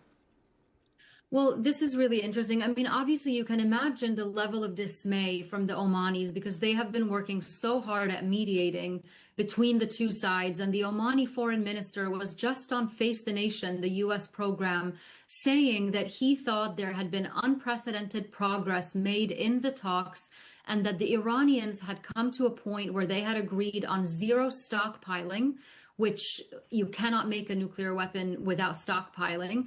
And they had agreed to verification mechanisms and so on, and basically said we would agree not to have a nuclear weapon. So on the heels of that, then, to have the US and Israel strike and potentially open up the region to this wider war must be extremely frustrating for the Omanis as the mediators who put so many hours of diplomacy into it. And in terms of this not being the US's war, well, it isn't. It is not the US's war. The Israeli Prime Minister Benjamin Netanyahu has been wanting to push for regime change in Iran for decades, ever since I was at the Pentagon back from 2008. And so, when the U.S. talks about an imminent threat, President Trump has failed to articulate to the American public what that imminent threat was that would require a U.S. president to bypass Congress and go into war in this manner. Let's talk a little bit about the wider implications for the Arab region. Iran has retaliated now, targeting various Arab countries. Some have reserved the right to take their own action. But what are we looking at here? Are we going to see this tit for tat escalating, or will there be restraint from these Arab nations? The Arab nations are going to be very careful about how they proceed because they know how vulnerable they are. They do have U.S. facilities in their countries, and one thing they could do is release some of the restrictions on the U.S. operating from those bases and from their countries directly targeting Iran. Now, if they released those restrictions and the U.S. was able to fully operate from within 5 or 6 or even 3 GCC countries, then Iran becomes much more susceptible to collapse. But it also raises the risk for those Gulf countries because Iran would also, to the extent that it can, and until it can no longer do so, will then retaliate more broadly within those countries and not just on U.S. military bases in those countries. Jasmine, it's good to talk to you. Thank you for your analysis. Let's just bring you some lines that are coming into us in the last few minutes. We've heard that the Foreign Minister of Iran, Abbas Araghchi, and the Foreign Minister of Russia, Sergei Lavrov, have reportedly had a conversation, and they've been talking about the next steps, or the leadership's next steps, to repel US and Israeli aggression, and also talked about the disruption of negotiations for what they call a peaceful resolution to the Iranian nuclear program. That's a telephone conversation. Sergei Lavrov also condemning the unprovoked armed attack by the US and Israel on Iran, which he says in this phone call violates the principles and norms of international law and completely disregards the grave consequences for the regional and global stability and security. That's the latest. We also are hearing from the Israeli military that additional barrage of missiles have been launched towards Israel in the last few minutes, and the Israeli police have confirmed that all holy sites are closed to visitors in accordance with national emergency guidelines. We're also, and you can see here the live picture of Haifa. If I can take you now briefly to Kuwait. Kuwait says that it's intercepted missiles targeting a base housing US personnel. That is news we've had in the last few minutes. And also, we've also seen smoke billowing from a location on Doha's western edge. That is Doha's western edge, due to missiles being fired from Iran. Also, to give you a line from Iran's foreign minister, who says that Iranian armed forces are prepared for this day. That's the latest from the Iranian foreign ministry. Well, let's dive a little bit more deeply now into Iran and what this means for the 47-year-old regime. Let's cross live to Brighton, where Dr. Komron Matin joins us. He's a lecturer specialising in Iran at the University of Sussex. Thank you so much for joining us. Let's just ask you, first of all, for your assessment of where this leaves the regime after 47 years. An existential threat it's being seen as, isn't it? Yeah, good afternoon, Mariam, and thanks for having me on. Yes, indeed, this is the watershed in the post-revolutionary history of Islamic Republic, and the regime has indeed never been less popular, with less social support, and weaker geopolitically in the region and militarily following the last summer's war. So by all accounts, the regime is extremely weak, but as you and your viewers know, it still has a significant security apparatus which has no restraint in killing protesters, as we saw just a few weeks ago on the streets of Iran. Thousands of people were gunned down. So the situation is dire indeed, and based on what we know, there doesn't seem to be more than two options or scenarios. One is that the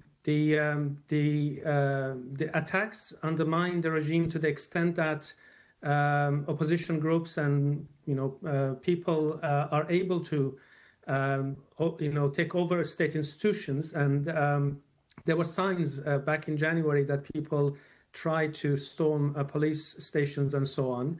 And this is the outcome that President Trump and Benjamin Netanyahu probably have in mind. But given that ability and will of the Islamic Republic to kill protesters, that this might happen is not a foregone conclusion by any means. It's also possible that that with current leadership out of action, if you like, if the supreme leader is killed, for example, in these attacks, other elements from within the regime more willing to make a deal with the Trump administration take over and make a deal. This is also very similar to what United States did in Venezuela, and probably would be the preferred option. But this is also not a foregone conclusion. In fact, it might be the case that with Khamenei out of office, a more hawkish element within the Islamic Republic, especially IRGC commanders, basically dominate and take over the state, and a militarized situation, although Iran is already quite militarized, but in terms of the government, take over. So there is a lot of uncertainties, but it's clearly this time the attack is not designed to simply put pressure on the Islamic Republic, but to either overthrow it or weaken it to the point that it's toppled from within. Dr. Komron Matin, it's good to talk to you. Thank you for your analysis. Thank you. It's time now to get a little bit of context in terms of where we are with this military action from Israel and the US. Mikey Kay, a military analyst from the Security Brief, is here. Mikey, just give us your take on where we stand in terms of this military action and retaliation from both sides. Yeah, as you say, I think a little bit of context. Before I go any further, though, I do want to highlight that there has been no congressional approval in the US on this. There is no UN Security Council resolution, and there's no buy-in from the Gulf Cooperation Council. So this really is a bilateral US-Israeli action. Bit of context. We've heard from Donald Trump this morning, the US objectives, the political objectives that he mentioned, and these were in the Geneva talks. Christian Fraser and myself were out there on Thursday in Geneva. It's about the proxies, it's about the ballistic missiles, it's about the enrichment of uranium, and there's a lot of talk of regime change. Now, when it comes to the military objectives that tease out of that, I want to focus on the uranium enrichment first. And to do that, in order, how do they target that? I think we have to go back to June last year. If we can look at a map, Operation Midnight Hammer, that was the US attack on the Iranian enrichment facility. So you got Natanz, Fordow, and Isfahan. And the main facility, Natanz, is the one that was identified as having the 440 kilograms of enriched uranium up to 60%. Weapons grade is 90%. So how did they do that? Operation Midnight Hammer, I think we've got some video footage here. They did that using what's called the B-2 Spirit bomber. That's a stealth bomber. And those aircraft were carrying something called the GBU-57.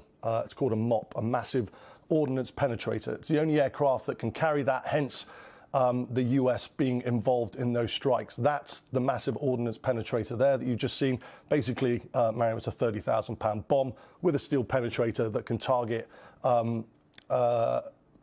things like enriched uranium and centrifuges underground. Now, what came after that was what's called a BDA, a bomb damage assessment. I think we've got video footage of the Joint Chiefs looking at that, and you can see the massive ordnance penetrator there penetrating the target, and it'll has a delayed fuse, so it'll go all the way under the ground, and then it'll explode. Now, the bomb damage assessment in terms of how effective that was, we don't even know if the uranium was in there, and how many centrifuges were destroyed. But President Trump came out pretty soon after that, along with Defense Sec Hegseth, and said that it had been obliterated. Clearly, it hasn't, and that's what they're going after. Now, let's look at what the US military buildup is. We've been talking about this a lot on the security brief, and if viewers want more detailed information on this, the latest security brief on Iran went up last night on YouTube. They can find it there. But the US buildup has been sort of in two parts. It's been home basing, so that basically means putting US aircraft into the region, and then it's power projection using 2 aircraft carriers. Let's look at the home basing. We've seen this map quite a lot of the region. Let's go to the next one. That was the mission. So if we can go to a map of the region, what the Americans have done is they've spent about a month putting assets inside the region. So in Muwafaq Air Base in Jordan, you've got the F-35s, which are the 5th generation stealth fighters. You've got F-16s, which are air-to-air. And you've got F-15 Strike Eagles that have actually come from RAF Lakenheath, which is based in the UK. And the F-15 Strike Eagles basically have an air-to-air and an air-to-ground capability. If we then go down to Al Udeid, that's the CENTCOM headquarters. It's where the Combined Air Operations Centre is. But it's also got an air base there. And there you can see what are called the KC-135 tankers. We don't have video footage of that, but basically it's a tanker that can put a petrol station in the sky. But you've also got the RC-135 rivet joint. That is a aircraft that sucks up a lot of electronic information, and that's been flying in the region. And then you've got the the MQ-4C Triton drone. Now, one of those went unserviceable a couple of days ago, and there hasn't been much information on that, but I'll do a bit more digging on it. That's basically looking at the intelligence aspects of it. And then we can go to Israel. Israel, there have been deployments of what's called the F-22, which is the most advanced air defense fighter in the world. That's a US fighter. Again, that stays through RAF Lakenheath in the UK. And there should be 24 of those now in Ovda Air Force Base in the south. That's the home basing part, which is obviously a necessity, and which obviously countries in the region have given approval to the US to land in. Now let's look at the carrier capability. We've got the USS Abraham Lincoln, which has come into the region, and you've got the USS Gerald Ford. You can see this is an F-35 5th generation fighter landing on the carrier. What capability does that give? Well, there's around 75 aircraft, Miriam, on each of those. And they can conduct on sustained operations about 160 flights a day. On surge operations, they can conduct over 200 flights a day. They're really important to be able to augment what's going on the home basing side. But they are vulnerable, and we saw the Ayatollah talking about this in terms of putting a carrier on the bottom of the sea. You don't actually have to put the carrier on the bottom of the sea. You can damage it, and if you damage it, it has to go and report. And if it needs repair, it's going to take a significant amount of time. Also, if one of these carriers gets hit, it's a strategic failure for the US. That's why they placed the Gerald Ford out in the Mediterranean. So that's unlikely to be hit. There's another one in and around the Persian Gulf that was last seen off the coast of Oman. So that will be very prominent on the minds of the US in terms of being able to defend that. They can defend themselves. They've got SM-2, SM-3, SM-6 missiles. It's like a layered defense. You've got the aircraft that have what's called beyond visual range radar-guided missiles. So they can do that. Infallible, do you think? It's all about volume, Mariam. So when it comes to the initial strikes, yeah, they'll have lots of stockpiles. They'll have lots of missiles inside that. But it depends on how much Iran can throw at them. Now, we've talked about ballistics. Well, we'll talk about ballistics in a second. But they've also got the Shahed drones, the 136s, and they can throw volumes of those at potential carrier strike groups. And most of them will be annihilated. But if they can keep throwing them and the stockpiles run out, that's when the risk starts to increase. Lastly, I just want to talk about what the Iranians have got. They've got ballistic missiles. We've been talking about those. We've been seeing video footage. I think if we can just go back on that video, because they've got ballistic missiles and they've got hypersonic missiles. What you can see on the screen there is the hypersonic, and so that now is the ballistic missile. And you can see how relatively slow they're moving it, and they're being targeted by Patriot missile systems and terminal high-altitude air defense systems. These are the hypersonics, and you can see 3 of them. This was taken from footage last year in Tel Aviv. You can see 3 of them hitting Tel Aviv, and you can just see how fast they are. Now, the hypersonics are way harder to counter. This is also a problem for the US and Israel. Israel has the Iron Dome. We speak about Iron Dome in terms of the Tamir missile system. That goes out to 70 kilometers. David Sling, 300 kilometers. And the Arrow 2 and 3, they go out to about 2,000. But when it comes to intercepting hypersonic missiles, it's a different game. And it's thought that the Iranians have the Fatah 1 and the Fatah 2. The Fatah 1 goes hypersonic in the terminal phase of the strike. The Fatah 2 is supposed to be, we don't have much information on them, but they're supposed to be harder to target because they've got hypersonic glide vehicles, which means that the warhead can steer itself and doesn't go along a trajectory that can be predictable. And then lastly, I just want to touch on the Shaheds again, the 136s. We've seen the amount of damage that they're doing in Ukraine and the volumes that Russia is sending over. That blueprint that the Russians are using for the Shahed, for the Geran 2, it's a Shahed 136. It's the same blueprint that the Iranians gave to the Russians. So Iran has a significant amount of these Shaheds, and they can cause a problem. Once the ballistic missiles have been used, the Iranians have the Shaheds in the back pocket. But what's going on militarily, what you're seeing is the US and Israel, they're striking the ballistic missile systems. So it's hard to do that because Iran has the biggest volume and biggest diversity of ballistics in the Middle East. So you're seeing at the moment they're softening things up, maybe for that strike on the enriched uranium. We'll see. Mikey, thank you very much indeed for that comprehensive look at the context behind what's happening militarily, because ultimately this is a military strike and it's important to understand the ins and outs. So thank you to Mikey Kay. Let's just take you to a few places, bring you some breaking lines. We're showing you the scene in Al Wakra in Qatar at the moment. I don't know if you can see in the background, there are some buildings there. There has been smoke seen emanating, billowing out from those buildings. And remember, we've been hearing about renewed booms being heard throughout the area there. And in the last few minutes, we've also heard from Qatar's ruler, the Saudi Crown Prince, who has come out and urged for an immediate halt to escalation. That is on a call. That's Qatari's Emir's office. That's what they've said in the last few minutes. We've also been hearing quite a bit about explosions being heard in Dubai. That's coming from Agence France press correspondents who have been telling us this in the last few minutes. And I think we can also show you a video in Bahrain. This video taken not too long ago, and it shows a missile exploding in Bahrain. And I'm just going to show you this video now. It's from a moving car. Look at that. You can see the explosion and the cloud of dust and smoke shooting up with that flash of light and fire from that building. This video was taken from a moving car. It's been verified by BBC News. And that is the attack, a missile attack in Bahrain, which has come from Iran. So just to update you on what we know so far, the breaking news that we are continuing to cover here on BBC News is that those missile attacks, those retaliatory missile attacks from Iran are continuing to be sent towards Arab neighbours and Arab nations, particularly those who are hosting US or foreign bases. This comes after the US and Israel attacked Iran. President Donald Trump confirming that major combat operations are underway. He also called for regime change. Well, the office of Iran's supreme leader and the presidential office in Tehran have reportedly been targeted, as well as military sites across the country.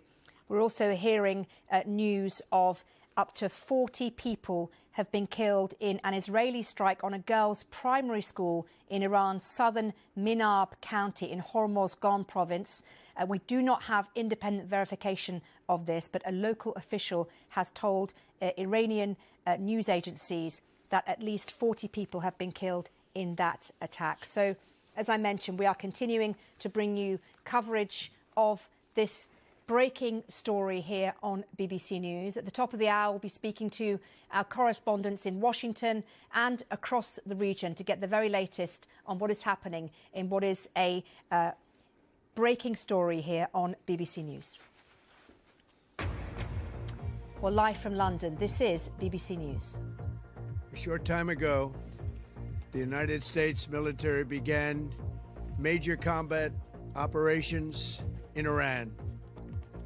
The US and Israel launched strikes from air and sea in what they say will be a multi-day operation dubbed by the Pentagon Epic Fury. Strikes in Tehran and right across Iran. Media reports say up to 40 people have been killed at a primary school in the south of the country. Iran has already been retaliating with attacks on American air bases in Bahrain. Explosions have been heard in Saudi Arabia, Kuwait, Qatar, Jordan, Iraq and UAE.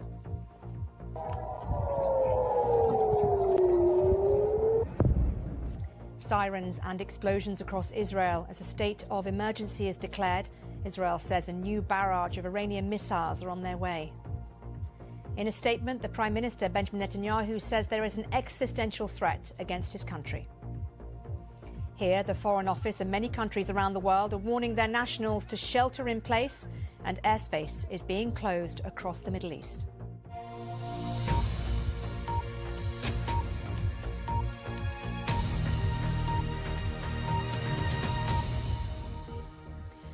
Hello, I'm Mariam Mashiri. You're watching BBC News with live coverage of our breaking news this hour.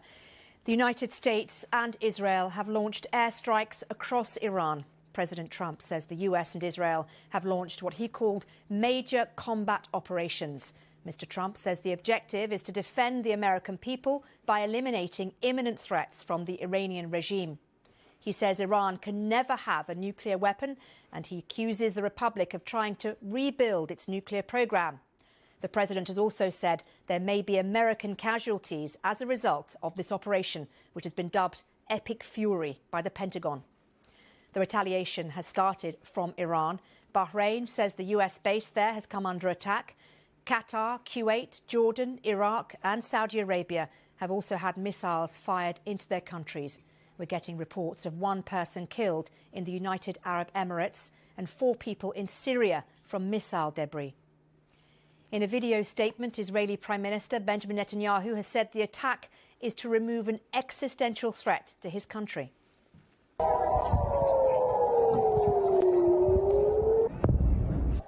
We've been hearing air raid sirens and explosions across Israeli cities. Israel's defence minister has declared a special and permanent state of emergency. They've closed the country's airspace, all schools are shut, and access to holy sites have also been shut today. Israeli defence forces say dozens of missiles are being fired into the country. 70,000 reservists have been called up. Meanwhile, in Iran, the strikes are across multiple locations. Media reports say blasts have been heard in Esfahan, Karaj, Kermanshah, Qom and the port city of Bushehr. Mehrabad airport, just outside Tehran, has come under attack. We're getting pictures of large-scale bombing in Tehran as well. Iranian media, as we've reported, say up to 40 people have been killed at a primary school in the south of the country. An official has told the Reuters news agency that Tehran's retaliation and response will be crushing. Meanwhile, Israeli officials say Iran's Supreme Leader Khamenei and Iran's President Pezeshkian have been targeted. 7 missiles have hit the presidential palace, and there have been strikes around the Supreme Leader's compound. Well, the attack follows weeks of tension in the region, with US forces massing around Iran. Joe Inwood now reports on the latest developments so far. After weeks of build-up, weeks of threats, this morning, the US and Israel left no room for doubt. They want to topple the Iranian regime. Footage is still emerging amidst an internet blackout, but it's clear that a vast air campaign is being carried out right across the country. The United States military is undertaking a massive and ongoing operation to prevent this very wicked, radical dictatorship from threatening America and our core national security interests.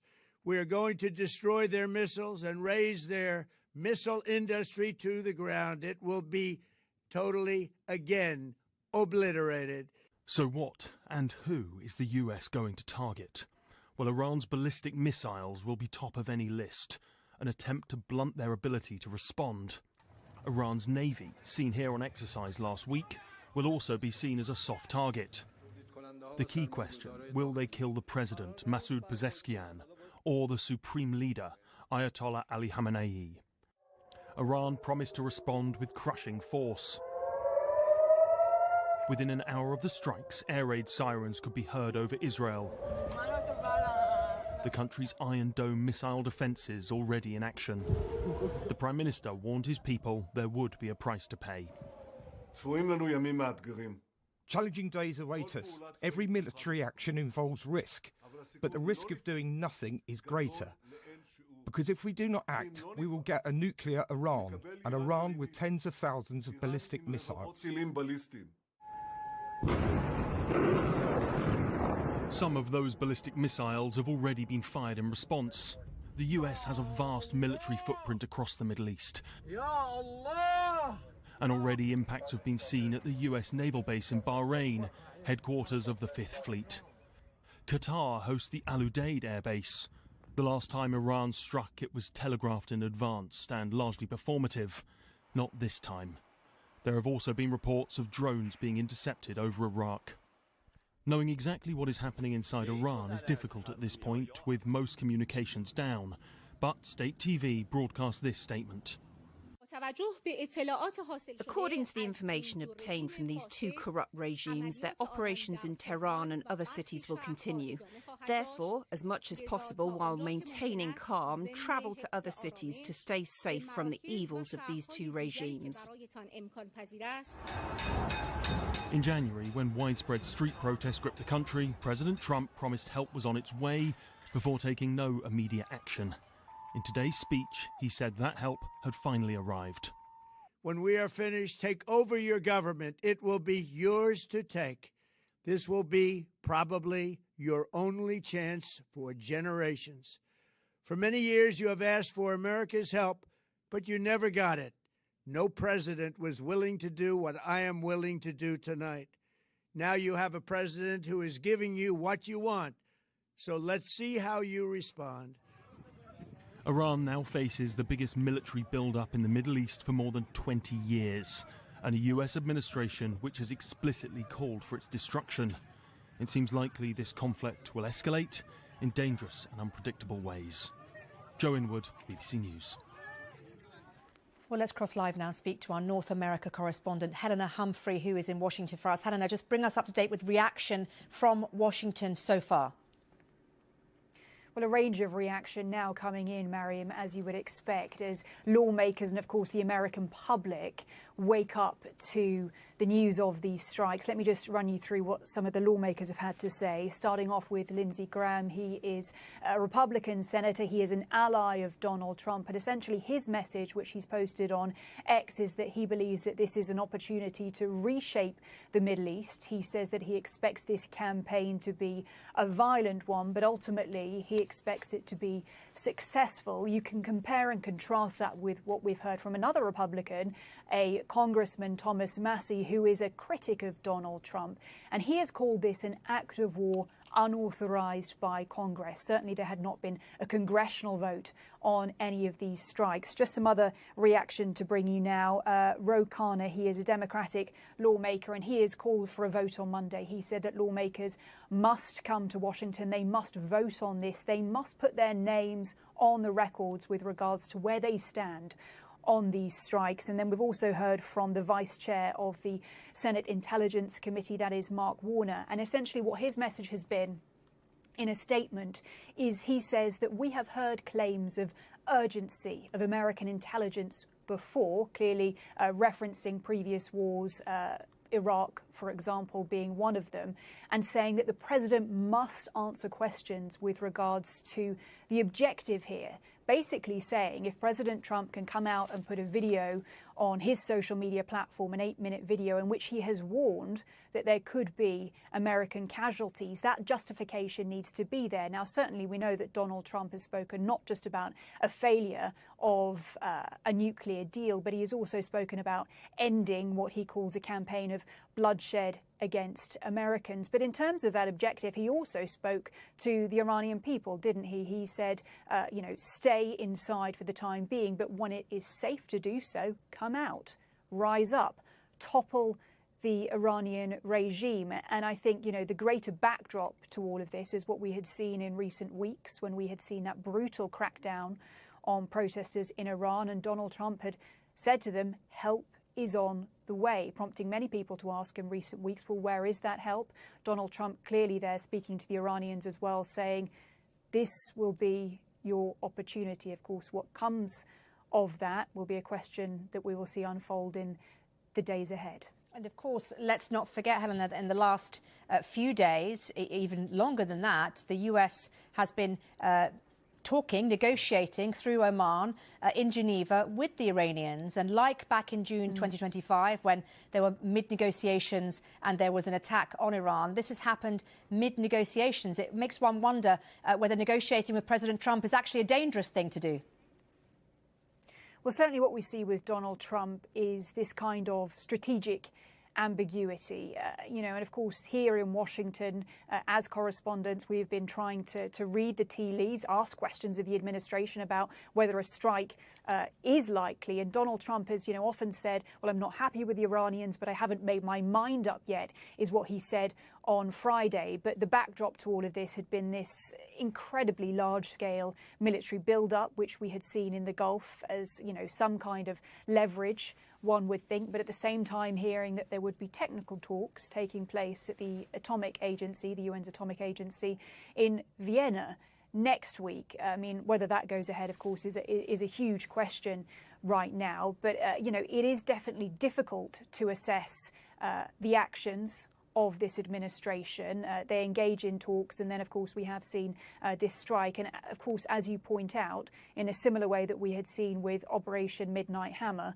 which happened in June of last year. I think there is certainly a distinction here. Operation Midnight Hammer, as we know, targeted nuclear facilities. This seems far more broad in terms of where these strikes are reaching across the country, and then also with regards to that aim of potentially toppling the regime. And I think the questions that are being posed here very legitimately are about the risks of what comes next, particularly when you look at, Pastor's prologue, previous cases like Libya and Iraq. Now, of course, we're not there yet, but I think that is very much where the conversation is going right now in Washington. OK, Helena, thank you very much indeed for that. Helena Humphrey, our North America correspondent, live for us in Washington. Well, with me here in the studio is Bahram Abbasi from BBC Persian. And Bahram, before we move on, I want to ask you about what we're hearing about that school in southern Iran, a school that has apparently been struck by a missile. Can you tell us any more information about this? The only information that we're getting is from Iranian officials who say that at least 40 elementary school children have been killed in that attack. We don't know what kind of attack it was, or whether it was by Israel or the United States. The video that has come through show people searching through the rubble, and they say that another 48 school children have been injured. But this is what we're getting from Iranian officials, and we don't have any access to the site at the moment, or independently we cannot verify what they're saying. Tell me a little bit about what you're hearing from inside Iran. I'm very aware there is an internet blackout. It's very difficult to get hold of people inside the country. I know that the team here at BBC News has been trying all morning. Tell me a little bit about what you've been hearing from inside Iran. What are people thinking right now? Are they scared? Are they happy? There is a fear of relief with some Iranians, and some are, of course, afraid. The videos that we got before the internet went down show that people who are in the proximity of the attacks, they are afraid, they are running in panic, they are screaming and crying. But there's also videos showing some teenagers saying that the strikes have happened and we love Trump, and they're happy. Another woman has posted a video saying that the office of the Supreme Leader has been attacked, and there's an obvious sense of relief in her voice. So the Iranians had anticipated this, and they say that, a lot of them say that they welcome this as long as it leads to regime change, because they believe that they cannot change the current regime through peaceful means. There have been several rounds of protests over the past few years, and all of them were met with a brutal crackdown. In the latest round, thousands of people were killed by the regime's own admission, and even other figures put it at tens of thousands. So they say that they do welcome airstrikes and intervention, military intervention, but reports like this, elementary schools being hit, that could change sentiments very quickly, because as long as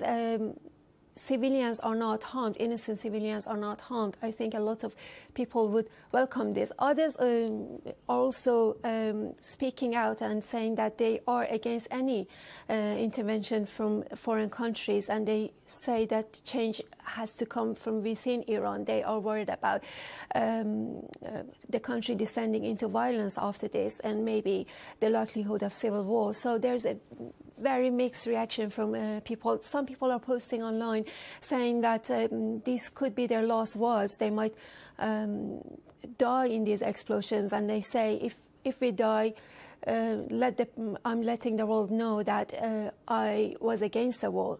Or some people say that I want to let the world know that if I blame the Iranian regime, they put it as the Islamic dictatorship that has led to this situation for the people. It's been 47 years of the Iranian current regime, and as you mentioned there, those protests brutally cracked down upon by the Iranian government.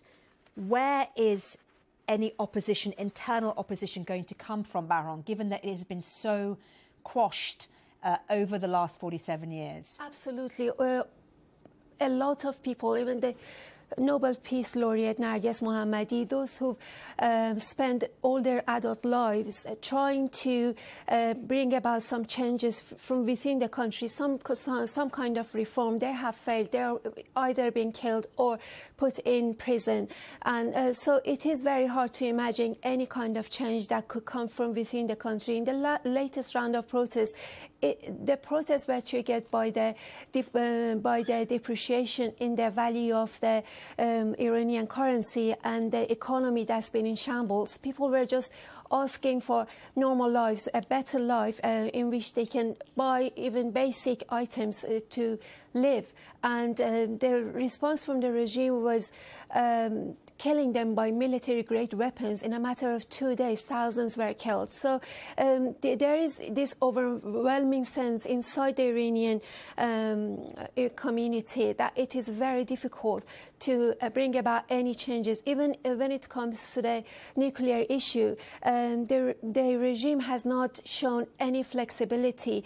For example, ending their enrichment, although they do not have an enrichment program, they keep saying that we want to keep the right to enrichment because the nuclear sites were hit last June, so they haven't been able to enrich. So they're not showing any signs of compromise. The country has been under sanctions for over 20 years because of the nuclear program, but the people have not seen any incentives for the nuclear, for what the government has been doing, and they want drastic changes. OK, Baron, it's good to talk to you. Baron Abbasi from BBC Persian, thank you very much indeed for giving us a flavour of what's being said and thought inside Iran. And just a reminder to people who are with BBC News that it's very difficult to get information from inside Iran. There is an internet blackout. It's hard to speak to people, to get verified video from inside the country. We are trying our best as we speak, but I can bring you some important new lines that we're getting from other areas. First of all, let me bring you this line. We're hearing that the US Embassy in Kuwait implementing a shelter in place for all of its personnel. That information has come to us from the State Department in the last few minutes. We've also heard that Jordan has confirmed that it's intercepted 2 missiles. The Ministry of Government Communication has said that Jordan is closely monitoring developments in the region and reiterates that the kingdom's top priority is safeguarding its security and the safety of its people. In Iraq, we've heard from the government in Baghdad. It's denounced the strikes on Iran and it's warned against involving Iraq in any way, shape or form. So that is what we've heard in the last few minutes from various Arab nations. Remember, Iran has been launching retaliatory strikes across the region. You can see here some of those bases, particularly the Al Udeid Air Base in Qatar. It is the largest US military base in the Middle East. It has 10,000 troops. And it's the headquarter of CENTCOM. It's the target, or it was the target of Iranian missiles back in June 2025, and it is the target once again today. A little earlier, I spoke to Shashank Joshi, the Economist's defence editor, to get a sense of where the situation is heading. Have a listen. I mean, there's three big differences here from last year's strikes by both America and Israel. The first one is the scope of this campaign. This is now very, very clearly a war of regime change. And regime change may not be an explicit aim of the strikes, but it is to create the conditions for regime change. That is what we heard from Trump. That's what we heard from Benjamin Netanyahu. That's very, very clear. And there are risks associated with that in terms of the tension between a short war that Trump seeks and the fact that regime change can take a long time. The other differences, I think, are also that Iran's retaliation has been much faster. I think they took about 18 hours to respond last year to the first Israeli strikes, and this time the response has come initially against Israel within hours. And the third, and I think very, very important difference, the third difference here is that the Iranian response is much broader. We have already seen confirmed attempted strikes against Bahrain, where the US has the headquarters of its Fifth Fleet, against the United Arab Emirates, against Saudi Arabia. Now, many of these may have been intercepted, but Iran has a lot of missiles within reach of those shorter-ranged territories across the Gulf. And that makes this very, very different from last year. I know a lot of people watching this and listening to it at home are going to be asking this question.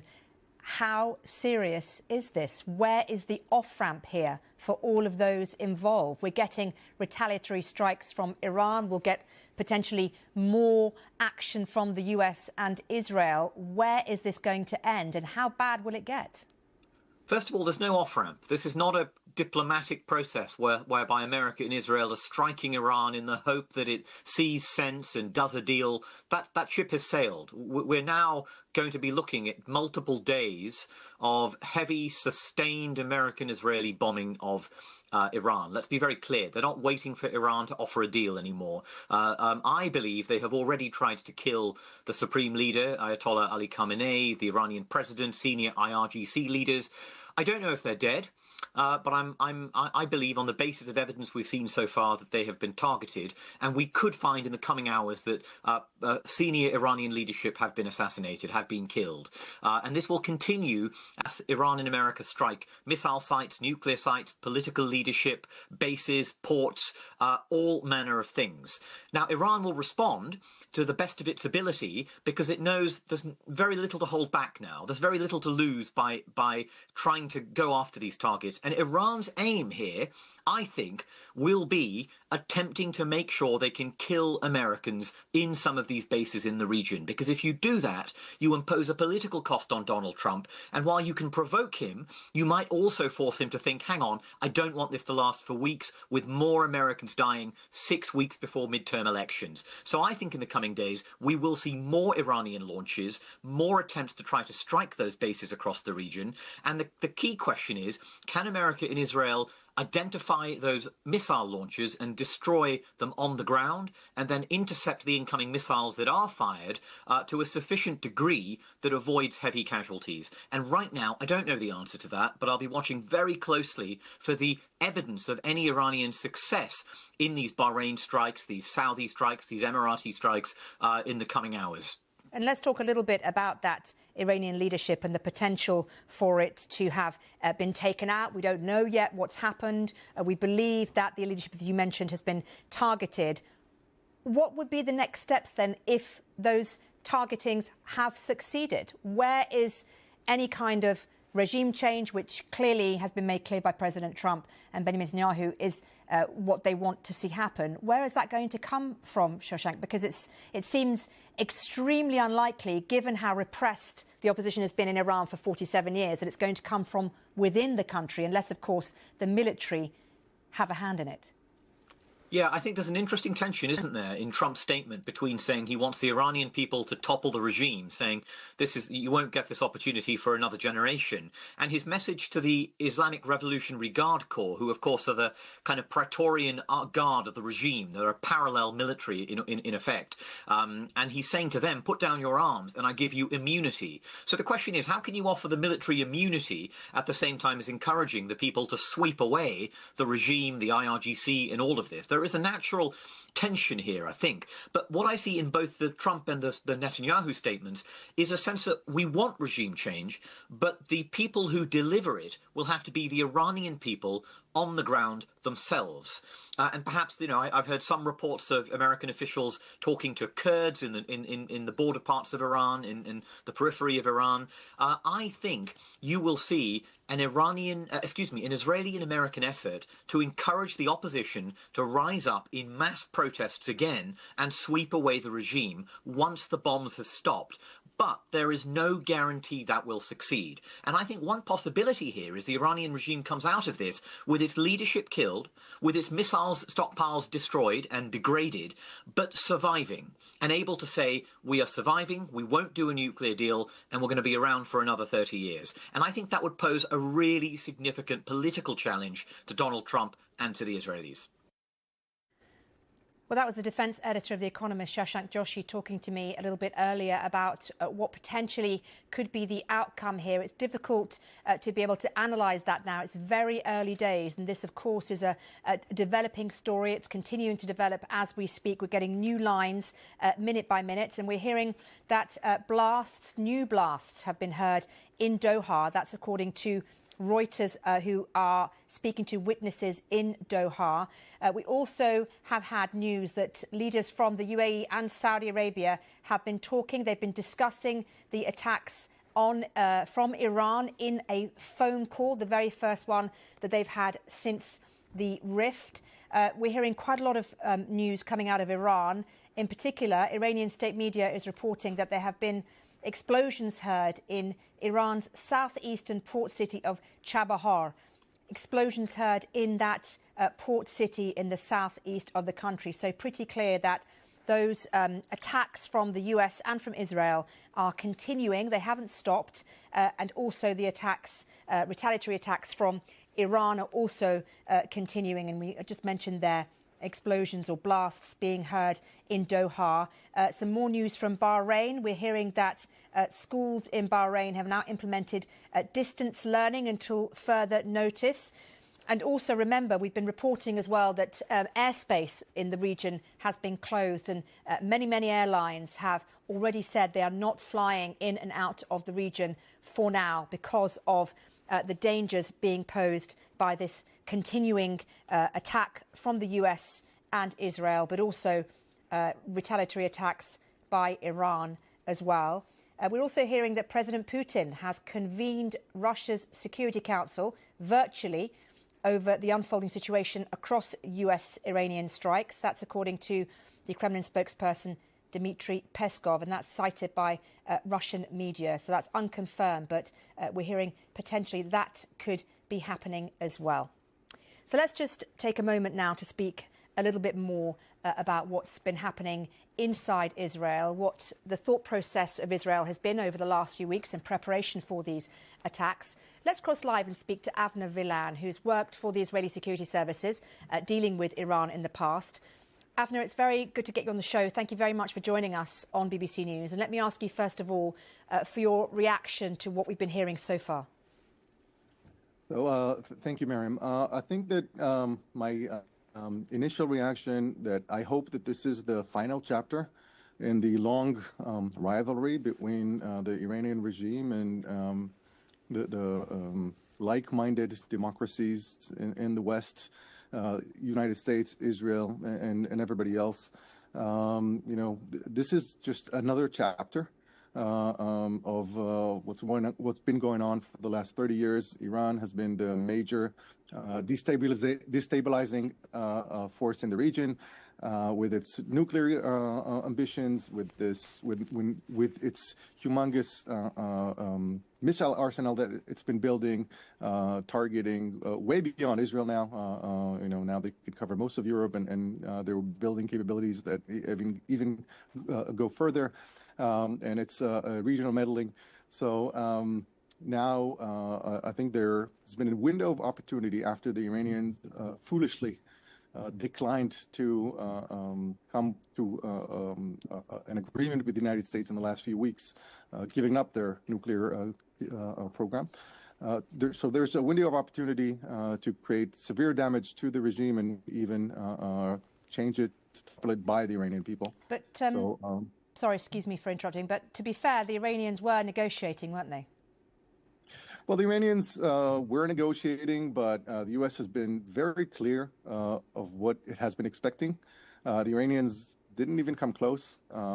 If they would come up to the table and saying, "Hey, we're willing to give up the program, zero enrichment, we're getting all the material out, we don't want to have a nuclear program," then maybe we wouldn't have seen this strike. But there is no reason why Iran needs 60% enriched uranium only for building a nuclear weapon.